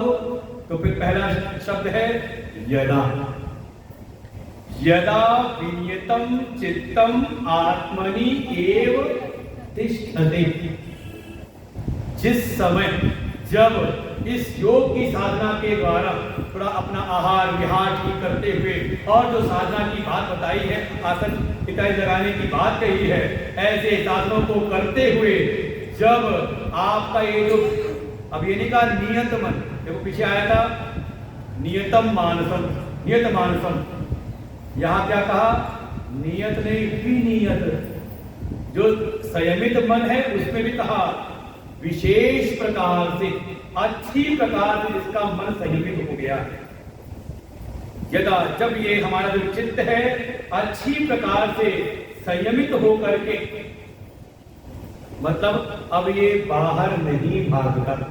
अब वो छोटा बच्चा नहीं है कि भागता रहता है और दादी अम्मा पकड़ के लाती रहती है। अब बच्चा थोड़ा समझदार हो गया है। अब ये प्राइमरी स्कूल वाला बच्चा नहीं है कि मैडम बैठ के प्ले स्कूल में खिला रही है, बैठ जा यहाँ पर, चलिए पढ़, चलिए कर। कैसा है? अब बच्चा थोड़ा बड़ा हो गया है, अब अपनी सीट पर ही बैठा रहता है और बैठते बैठते और अच्छा हो गया है। अब उसको बैठे बैठे डर भी लगता है कि अगर हमने पीछे भी घूम के देखा तो जो मास्टर साहब है, और यहाँ पर भी अगर हमारा फोन बजा तो व्यास पीछे डांट पड़ेगी। ये जिसको समझ में आ गया वो समझ लो कैसा हो गया, कहा अच्छा सदा हुआ मन वाला हो गया। और जिसका इतने के बारे में फोन बजता रहे तो का उसको भी पीछे शुरुआत करनी पड़ेगी, लगना पड़ेगा, वहां से शुरू से करना पड़ेगा। लेकिन यदा, जब हमारा ये जो चित्त है अच्छी प्रकार से संयमित हो करके, अब ये चित्त बाहर विषयों में नहीं जाता, बल्कि आत्मनि एव, अपनी आत्मा में ही, उस एक परम तत्व में ही अवतिष्ठते, उसी में स्थित हो गया।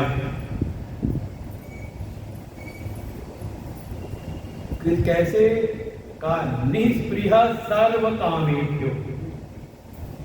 देखो हमने कहा था प्रवृत्ति में हेतु क्या है? कहीं ना कहीं कोई कामना। कर्म क्यों करते हैं? कोई कामना है तो कर्म हेतु कामस्यात्। कर्म के पीछे हेतु बनता है कोई कामना, और जब कोई कामना रही नहीं तो, जब कोई फल की आसक्ति, फलाश्रय रहा नहीं, तो कर्माश्रय भी छूट गया और अपने आप कर्माशय छूट करके प्रवृत्ति चली जाती है हमें निवृत्ति की ओर, निवृत्ति में स्थित कर देती है। तो जब सर्व कामनाओं से चित्त हमारा हो गया निष्क्रिय, अब कोई इच्छा, सांसारिक इच्छा नहीं लगती, ऐसा कोई हो गया तो उसको कहा अब ये आरुक्ष नहीं, ये योगारूढ़ नहीं, बल्कि ये हो गया है युक्त। अब वो बिल्कुल स्थित हो गया उस चीज में। तो ऐसे की दशा कैसी है? तो ऐसे व्यक्ति का कहा ना कि विनितम चित्तम, वो विनियत जो नियम किया हुआ, नियत संयमित किया हुआ चित्त है कैसा है, तो उसकी उपमा देते हैं। तो बताना पड़ता है ना किसके जैसे। जैसे पहले कहा था सन्यासी में योगी, ये योगी भी सन्यासी के समान है, तो आपको लगा ये उत्कृष्ट अवस्था होगी इसकी। ऐसी यहाँ भी उपमा देते हैं, ऐसा जो योगी है साधना करते करते जिसका चित्त की स्थिति ऐसी हो गई है, आत्मनि एवं अवतिष्ठते, तो कैसा है, तो ऐसे योगियों को जानने वाले हैं वो उपमा देते हैं। क्या उपमा दी? का यथा दीपो निवातः, जैसे आपने कभी दीपक जलाया कमरे में और कमरे में कोई हवा नहीं, अरे आग हो जाती है, होता है, बंद कराना पड़ता है। जैसे लगता है लेकर के आए और पूरा चल रहा है और सही है तो ठीक है। जैसे निवास स्थान में, वायु रहित स्थान में दीप की लौ रहती है, कैसी? बिल्कुल सीधी। कई बार तो धूप की बत्तियां जलाओ तो धूप का धुआं बिल्कुल सीधे जाता है, ऐसे। और उपमा दी है दीपक से, नहीं तो ऐसी शांति तो जड़ वस्तुओं भी होती है। का जैसे दीपक स्थित है निवास स्थान में तो सीधी लौ है, साथ में प्रकाश भी कर रहा है, दीप्तवान है, ऐसे ही चित्त की स्थिति। वो सोया हुआ नहीं तो मुर्दा है, और कोई सोया हुआ है उसका भी चित्त जो है शांत है, निष्प्रपंच अवस्था में है। इसलिए उपमा दी है दीपक से कि चित्त जगा भी हुआ है, ज्ञानवान भी है, ज्ञान से प्रकाश रूप है, और साथ ही बिल्कुल वैसे स्थित हो गया, हिलता नहीं, नेंगते, इस प्रकार उसमें कोई कंपन नहीं होता, ऐसी उसके चित्त की स्थिति हो जाती है। सा उपमा, ऐसी उपमा देते हैं जो ऐसे उनको जानने वाले हैं, जो योग के मार्ग को जानने वाले हैं, वो ऐसी उपमा देती है। योगिनो चित्तस्य युञ्जतो योगमात्मनः, जिन्होंने इस योग के बाद में अपने आप को लगा रखा है और निरंतर साधना करते रहते हैं, ऐसे योगियों का जो चित्त है बिल्कुल उसी दीपक के समान जो वायु स्थान में है, ऐसे इसका चित्त भी बिल्कुल एकाग्र, और साथ में चैतन्य भी है, ज्ञानवान भी है, दीप्त भी है, बुझा हुआ नहीं है, सोया हुआ नहीं है, बिल्कुल जैसे दीपक दीप रहता ऐसे है, ऐसी चित्त की स्थिति हो जाती है। और ऐसा योग के बल से ऐसा जिस समय हो जाए, आपको भी हो सकता है, ऐसा नहीं हमारे साथ नहीं हो सकता। भगवान कह रहे हैं यत्र उपरमते चित्तम निरुद्धम योग सेवया, निरंतर की योग अभ्यास करते हुए, योग सेवा मतलब निरंतर योग का अभ्यास करते हुए जिस समय, यत्र माने यस्मिन काले, जिस क्षण आपका चित्त निरुद्ध हुआ, निरुद्ध मतलब संसार के विषयों से उपराम हो गया। देखो पहले कहा था युक्त चेष्टस्य, हम पहले चेष्टा करते थे क्या करना है क्या नहीं करना है, बच्चों को सिखाते ना ऐसे बैठो वैसे बैठो, लेकिन धीरे धीरे वो अपने आप बैठने लगा, होता ही आकर के बैठने लगा। ऐसे ही निरंतर योग सेवा के द्वारा, योग अभ्यास के द्वारा, योग की साधना के बल से जिस समय चित्त हमारा स्वतः ही आकर के संसार से उपराम होकर के बिल्कुल भीतर ही निरुद्ध हो गया। असल में योग सूत्र प्रारंभ होता है, अध योगानुशासनम योगश्चित्त वृत्ति निरोध तदा दृष्टि स्वरूपे अवस्थान। हम लोग उस तरह स्थिति पहुंच रहे हैं, तो कहां पर जिस समय ये चित्त संसार के विषयों से निरुद्ध होकर के मनोनिर्विषयम कृत्वा ततो किंचन न स्मरेत। आप भागवत बोला दूसरे स्कंद में, जहां सुखदेव जी प्रारंभ का ध्यान का विषय उठाया, साधन जो बताया तो ध्यान का विषय बताया है, और वही का उत्तम ध्यान तो ये है कि हमारा जो मन है, चित्त है, निर्विषय हो जाए, किसी का भी स्मरण ना करे। कहाँ लगे इसके द्वारा? तो वही कहा सब चीजों से उपराम होकर के चित्त निरुद्ध हुआ, और यत्र च एव आत्मना आत्मानम, आत्मना अर्थात शुद्ध संस्कारित विवेक से युक्त अंतःकरण के द्वारा, भगवान भास्कर कहते हैं समाधि परिशुद्धेन अंतःकरणे, ये जो निरंतर का आप योगाभ्यास कर रहे थे, योग साधन कर रहे थे, इससे जो चित्त शुद्ध भी हुआ, संस्कारित भी हुआ, एकाग्र भी हुआ, ऐसे समाहित अंतःकरण के द्वारा आत्मानं पश्यन्, वो देखता है अपनी आत्मा को, अनुभव करता है भीतर ऐसी स्थिति के द्वारा, और देख करके आत्मनि तुष्यति, वो अपने आप में ही संतुष्ट रहता है। उसको रति तृप्ति संतुष्टि के लिए बाहर के संसाधनों की आवश्यकता नहीं रहती। तीसरा ध्यान गया है आत्मतश्च मानव आत्मन्येन संतुष्ट तस्य कार्यं न विद्यते। ये समझे ज्ञानी की अवस्था है। ये जिस समय ऐसा हो जाए समझ लो आप चरम स्थिति में आ गए हैं।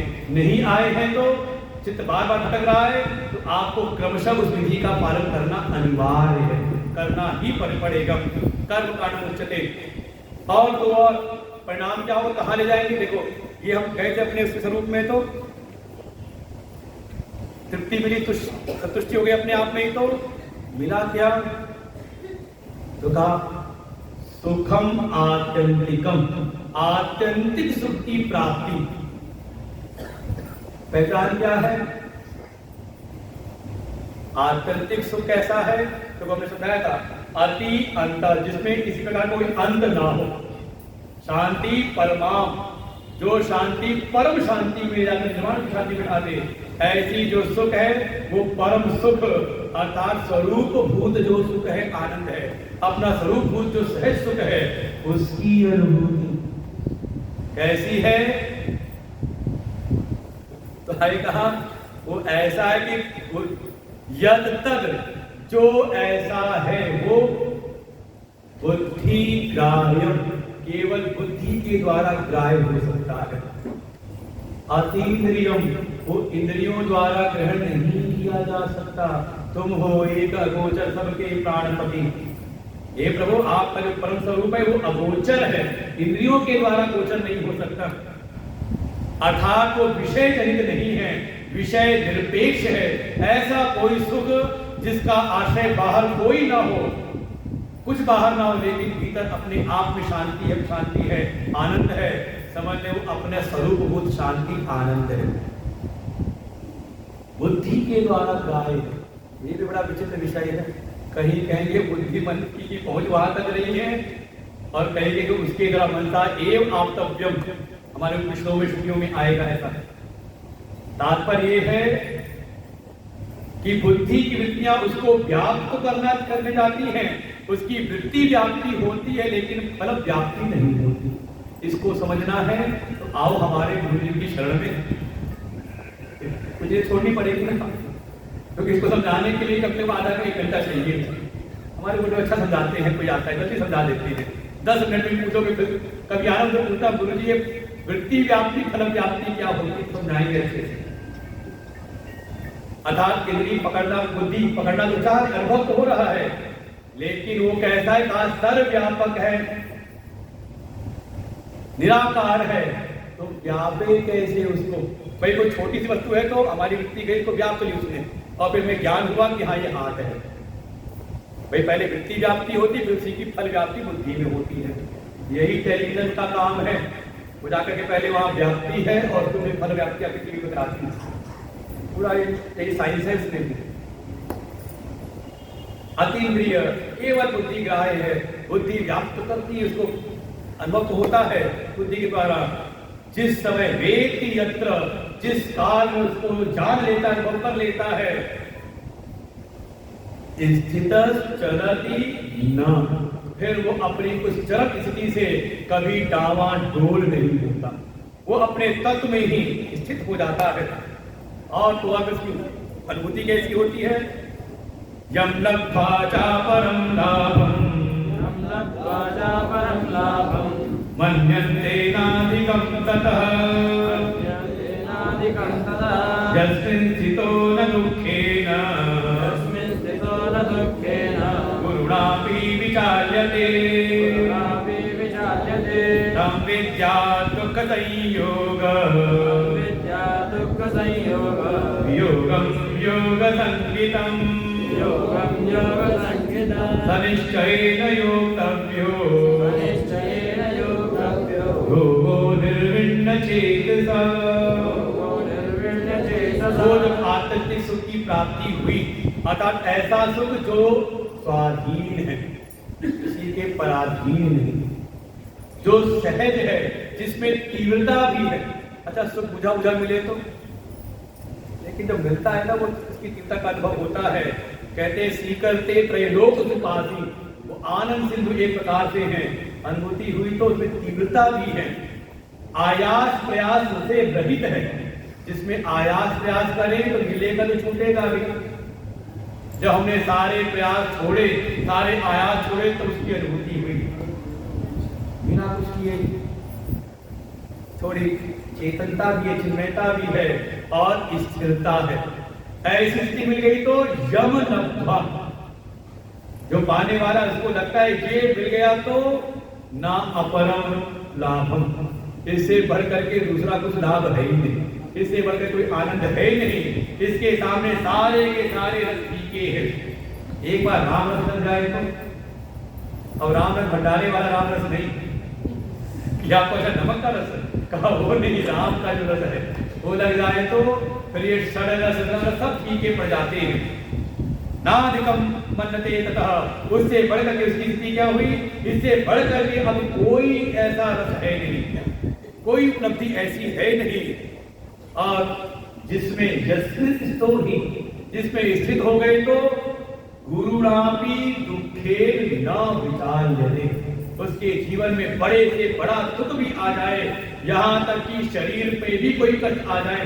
भगवान भास्कर कह देते हैं शस्त्र निपात आदि लक्षण, कोई उनके शस्त्र पर प्रहार भी करे तो भी वो विचलित नहीं होते। ये है हमारे गुरुओं की परंपरा। आप समझे, अगर हम सनातनी बने बैठे हैं तो इसमें हमारे गुरुजनों ने आहुति दी है, अपने प्राणों की आहुति दी है। कहा गया कि हाँ धर्म बदल लो, लेकिन तैयार हुए नहीं। बोले का मार डालेंगे, तुम्हें जो करना है सो कर लो। कैसे? शरीर में स्थित करके नहीं, का इस आत्म स्वरूप में स्थिति प्राप्त करने के उपरांत बड़े से बड़ा संकट, बड़े से बड़ा दुख, हम तो छोटे मोटे विचलित हो जाते, का बड़े से बड़े संकट भी आ जाए, का उनके चित्त में कभी विचलन नहीं आता। गुरुणापि दुखेन न विचार्यते, इसलिए उसी को तुम योग जानो। लगता है ये प्राण पंक्ति है इस अध्याय की। तम विद्यात् योगम, तो उसको ही योग जानो। किसको? मन में होता है कौन सी साधना करें, क्या करें? भगवान कह रहे समझ लो साधन क्या है, योग क्या है। का जिसके द्वारा दुख के संयोगों का वियोग हो जाए। तम विद्यात् दुख संयोग वियोगम, भगवान की वाणी पूरी उलट बात की है। हम सोचते थे योग माने छोड़ दे, भगवान कह रहे योग माने खाली वियोग करा दे। किससे? कहा जीवन में दुख के जो जो संभावनाएं हो सकती हैं उन सब से जो वियोग करा दे, कहा उसको तुम योग जानो।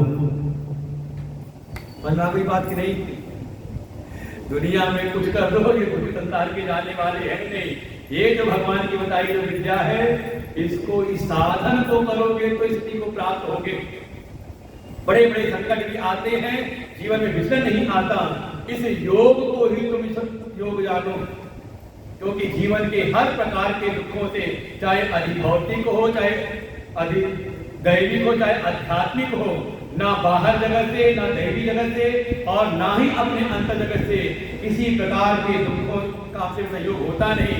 एक बार तो उसमें स्थित हो जाए, और ये संभावित तभी है जब ये स्वरूप भूता शांति, स्वरूप भूत आनंद में स्थिति प्राप्त हो जाए, और कोई उपाय है नहीं।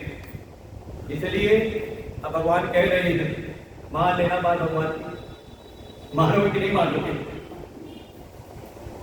कोई नहीं मान लो, बताए तो फिर मानना ही नहीं है। कितने लोग मानेंगे? सब मानेंगे। अभी कुछ ने नहीं मानेंगे, नहीं मानेंगे, उसने कितना मानेंगे?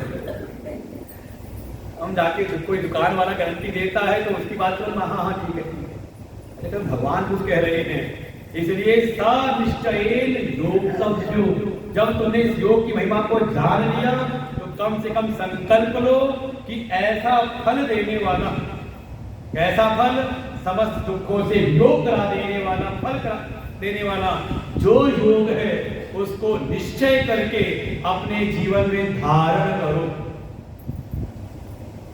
निर्विण्ण चित्त सा, उकताए हुए मन के द्वारा नहीं कि चलो मजबूरी में कर लेके देख लेते हैं, दुनिया तो हमने देख ली, ये भी एक बार कर लेते, ऐसे नहीं। उकताए हुए मन के साथ नहीं, खिन्न हुए मन के साथ नहीं, मजबूरी के मन नहीं, कैसे महत बुद्धि के साथ में निश्चय करो कि अपने जीवन का उद्धार मुझे स्वयं करना है। उद्धरेत आत्मात्मानम, कैसे होगा? का इस योग के द्वारा ही होगा। और ऐसा योग बताने वाले तो अगर आपको कोई योगी मिले, उनकी शरण में जाओ, तभी सिद्ध होगा, स्वतंत्र रूप से नहीं। अगर उस स्थिति को प्राप्त करना है निर्विण्ण चेत सह, और क्या करें? संकल्प प्रभवान कामान, त्यक्त्वा सर्वान् शेषतः, मनसैवेन्द्रियग्रामं विनियम्य समन्ततः शनैः परमे बुद्ध्यादिगृहीतया आत्मसंतं मनः कृत्वा न किंचिदपि चिन्तयेत्। फिर भगवान आपने वापस आ जाओ, ये पहुंचना है ना जहाँ पर हमने कहा झूला भगवान झुलाएंगे, एक बार ऊपर ले जाएंगे, फिर नीचे लेके आएंगे, फिर ऊपर ले जाएंगे। भगवान आपको झुलाते हुए लेके आ रहे हैं। भगवान कह रहे हैं जो कहा ना, सनिश्चय, निश्चय करके, खेद वाले मन के साथ ही, खिन्न मन के साथ नहीं, उकताए हुए मन के साथ में नहीं, जोश के साथ उत्साहित होकर के इस योग को करें। क्या करें?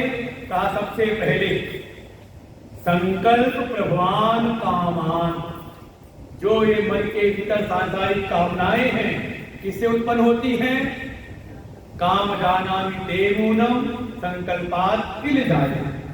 मैंने कहा था कि श्लोक बताया तो मैंने मंगी गीता का है ग्रंथ, हमारे हृदय का छपा हुआ है, बिल्कुल लेके जाए, मन को समझना हो, इससे बढ़ के कोई है नहीं, तो बोलो मन की गीता है।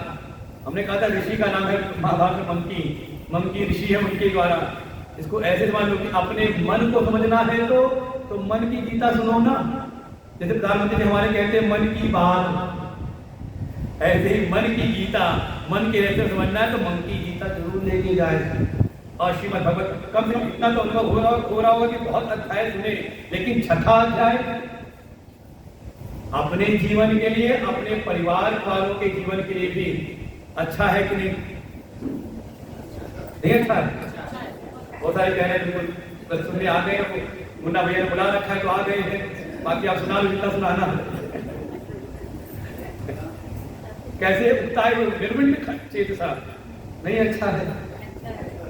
तो कम से कम हमारे घर में तो हो ग्रंथ, हमारे खुद एक बहुत सुंदर व्याख्या है इसको छठे अध्याय पर, समझ लो जो सुना रहे वही पढ़ के सुना रहे हैं, आप कुछ नया नहीं सुना रहे।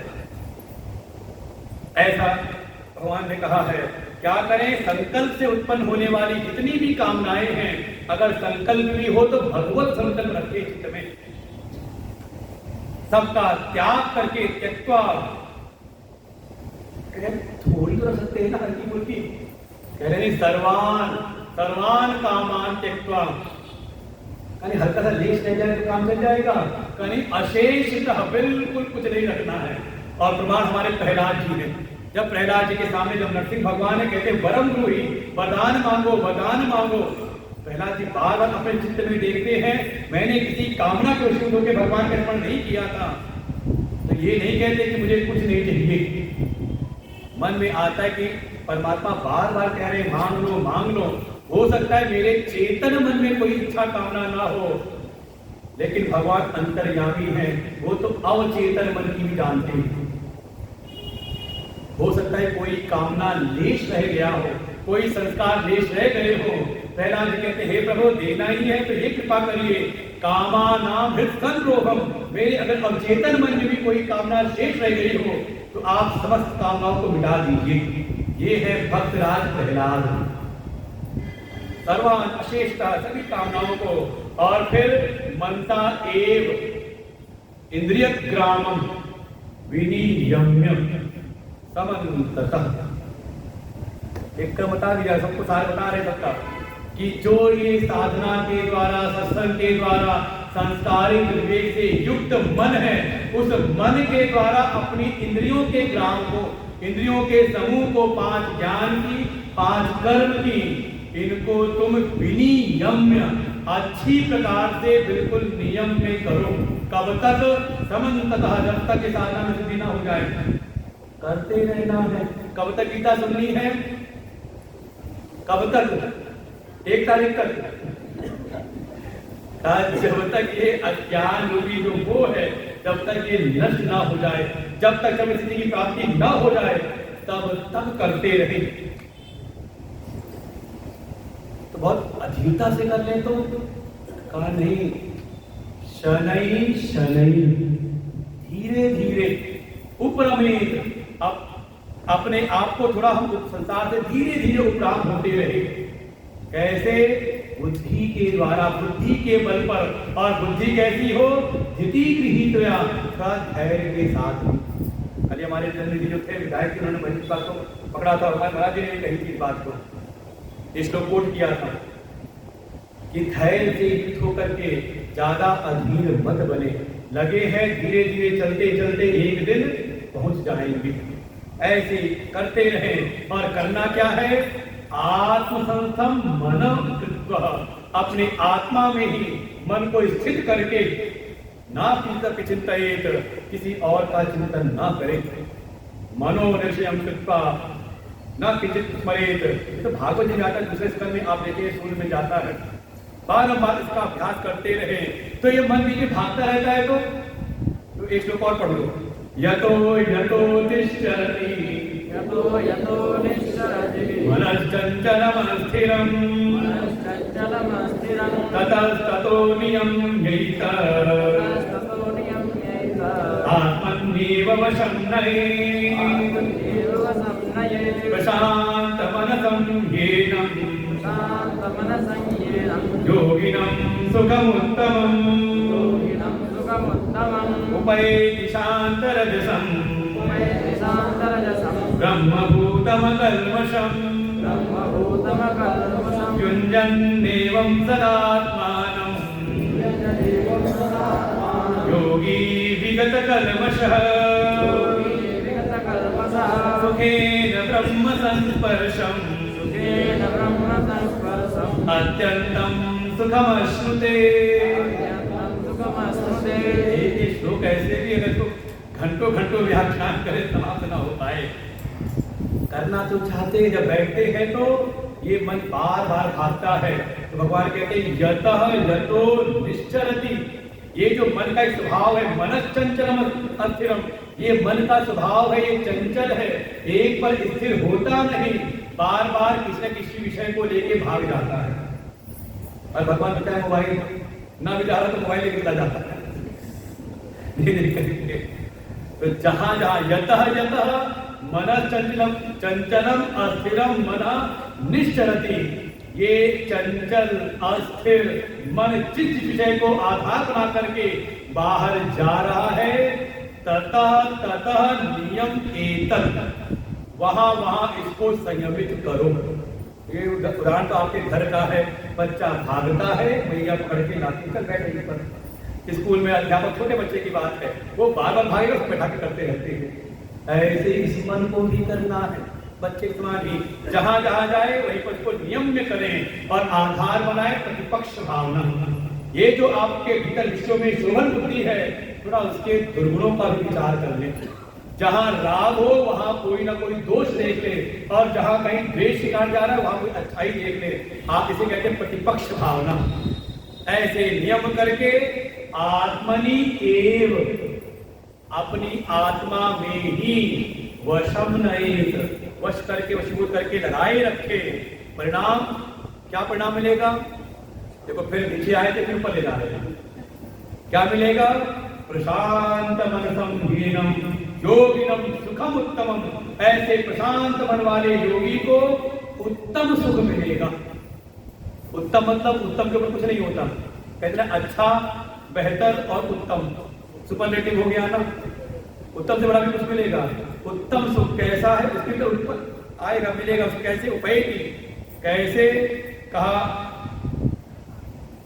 शांत रजसम अकल्मषम, जो भीतर कल्मश है, जो भी भीतर पाप वृत्तियां हैं, जो भी कहीं ना कहीं कोई दोष है, पहले तमोगुण के दोष मिटेंगे, अकल्मषम शुद्धि होगी। फिर शांत रजसम, जो भीतर रजोगुण है, जो क्रिया में लगाए रहकर के किया रहता है, वो रजोगुण भी शांत होगा। और फिर आपको सत्वगुण में स्थापित करके वो क्रमशः होगा। ये तम से रजोगुण में, रजोगुण से सत्वगुण में, और सभी में स्थापित करा करके आपको फिर ब्रह्म भूतम, जो ब्रह्म भूत जो अनुभव है वो आपको हो जाएगा। कैसा? तो कहते हैं युंजन एवं सदात्मान, युंजन एवं इस प्रकार से जो योगाभ्यास में लगे रहते सदा, विगत कल्मषः, अपने भीतर के जितने भी कल्मष हैं उन सबको दूर करके जो लगे रहते हैं, ऐसे योगी जो हैं सुखेन, बड़े आराम से, बहुत तकलीफ नहीं करनी पड़ती। तकलीफ है अपने से अलग जो है उसको पाने, ये तो अपना आत्म सुख बिल्कुल है, अपना आत्म सुख जो सुख है का सुखेन, उसको फिर स्पर्श मिलता है इसका का ब्रह्म का, जो अपना आत्मरूपी है उस ब्रह्म का वो जो परम सुख है, उत्तम सुख है, अश्नुते का वो झलक उसको मिल जाती है। और एक बार झलक मिल गई तो कहते एक बार स्वाद लग जाए तो, अभी भेड़िया घूम रहा था गांव, क्यों? क्योंकि एक बार उसके मुंह खून लग गया, अब वही चाहिए वाला, तो घूम रहा था, जगह जगह पकड़ रहे थे, पूरी टीमें लगी हुई थी। ऐसे ही आप भी हो जाओगे। एक बार अगर आपको ध्यान में एक बार आपको झलक मिल गई, हमारे गुरुदेव कहते जैसे एसी चल रहा है ना, आप बैठे हो लेकिन कमरा हो, हमारे गुरु जी का कमरा रहता है तो एसी चल रहा है अंदर, तो हम लोग क्या होते हैं कई बार उनके सेवा में जब जाते हैं दरवाजे से निकलते तो हल्की सी दरवाजा खुला है, हल्की सी झलक सी हवा आती है। वो जब गर्मी में ठंडक सी लगती है, मैं जब गर्मी को हल्की सी हवा आई ठंडी सी लगी तो मन होता है अंदर घुस जाए। तो कई बार इसी बहाने सेवा करने की, जब तक सेवा करें तब तक एसी में रहेंगे। ऐसे ही एक बार आपको झलक मिल गई ना तो समझ ले फिर अभी पहले मन लगता नहीं था, अब होगा कि मन कभी जाएगा नहीं। ब्रह्म संस्पर्श मिलते ही उसको उत्तम अत्यंत सुख की प्राप्ति हो जाएगी। और फिर अनुभूति क्या होगी भगवान वो बताते हैं, उच्चम स्थिति दिखाते हैं। और इसके बाद अर्जुन के मन में एक प्रश्न उत्पन्न होता है, संशय आता है, जो भगवान से पूछा, भगवान ने उत्तर दिया, फिर पूछा है वो कथा विगत भी ही कुछ मन के अंदर भय रह जाते हैं कि हम कर तो रहे लेकिन होता नहीं, क्या होगा? कहीं ऐसा तो नहीं कि ये भी ना हमने दुनिया भी छोड़ दी और वहां पे पहुंचे नहीं तो क्या हो जाएगा? ऐसे तो नहीं कि वो खूब बादल छाए घने घने और अचानक बढ़िया बारिश होगी और तभी एक जोर की हवा आई उड़ा करके ली गई। ऐसे तो नहीं होंगे। धोबी का कुत्ता ऐसी स्थिति नहीं हो जाएगी। भगवान कहते चिंता ना करो, बिल्कुल नहीं होने वाली। अगर आगे का हम कर सकते हैं, लगभग हमारा अध्याय समाप्ति पे आ गया है। आज भगवान की बड़ी कृपा रही, आप लोगों ने ध्यान से सुनना है। ये तो एक एक श्लोक ऐसे कि एक एक घंटा इसको चिंतन किया जाए, क्योंकि अपने भीतर की यात्रा का विषय है। और देखो ये सारी थकान को मिटा देता है। कोई अगर कुछ आया होगा कि हाँ बड़े दुखी मन से आया हो, सुन के अच्छा लगता है, ये तो एक झलक मात्र है। जब सुनने में अच्छा है तो करोगे तो हम लोग कल विश्राम दिवस है, कल लोग फिर सुनते हैं इसके जो अंतिम जो है आज यहीं पर विश्राम लेते हैं। ओम पूर्णमिदं पूर्णात् पूर्णमुदच्यते पूर्णस्य पूर्णमादाय पूर्णमेवावशिष्यते। ओम शांति शांति। हरि ओम। श्री गुरुभ्यो नमः। हरि ओम। अरे भगवान की कितनी कृपा है, ज्ञान भी मिल रहा है और संतों के दर्शन भी हो रहे हैं। आज भी आश्रम से आश्रम प्रबंधक है, किसी को भी आश्रम जाना तो स्वामी रामानंद जी मिलते हैं वहां पर, आप उनसे संपर्क करके जो भी आपको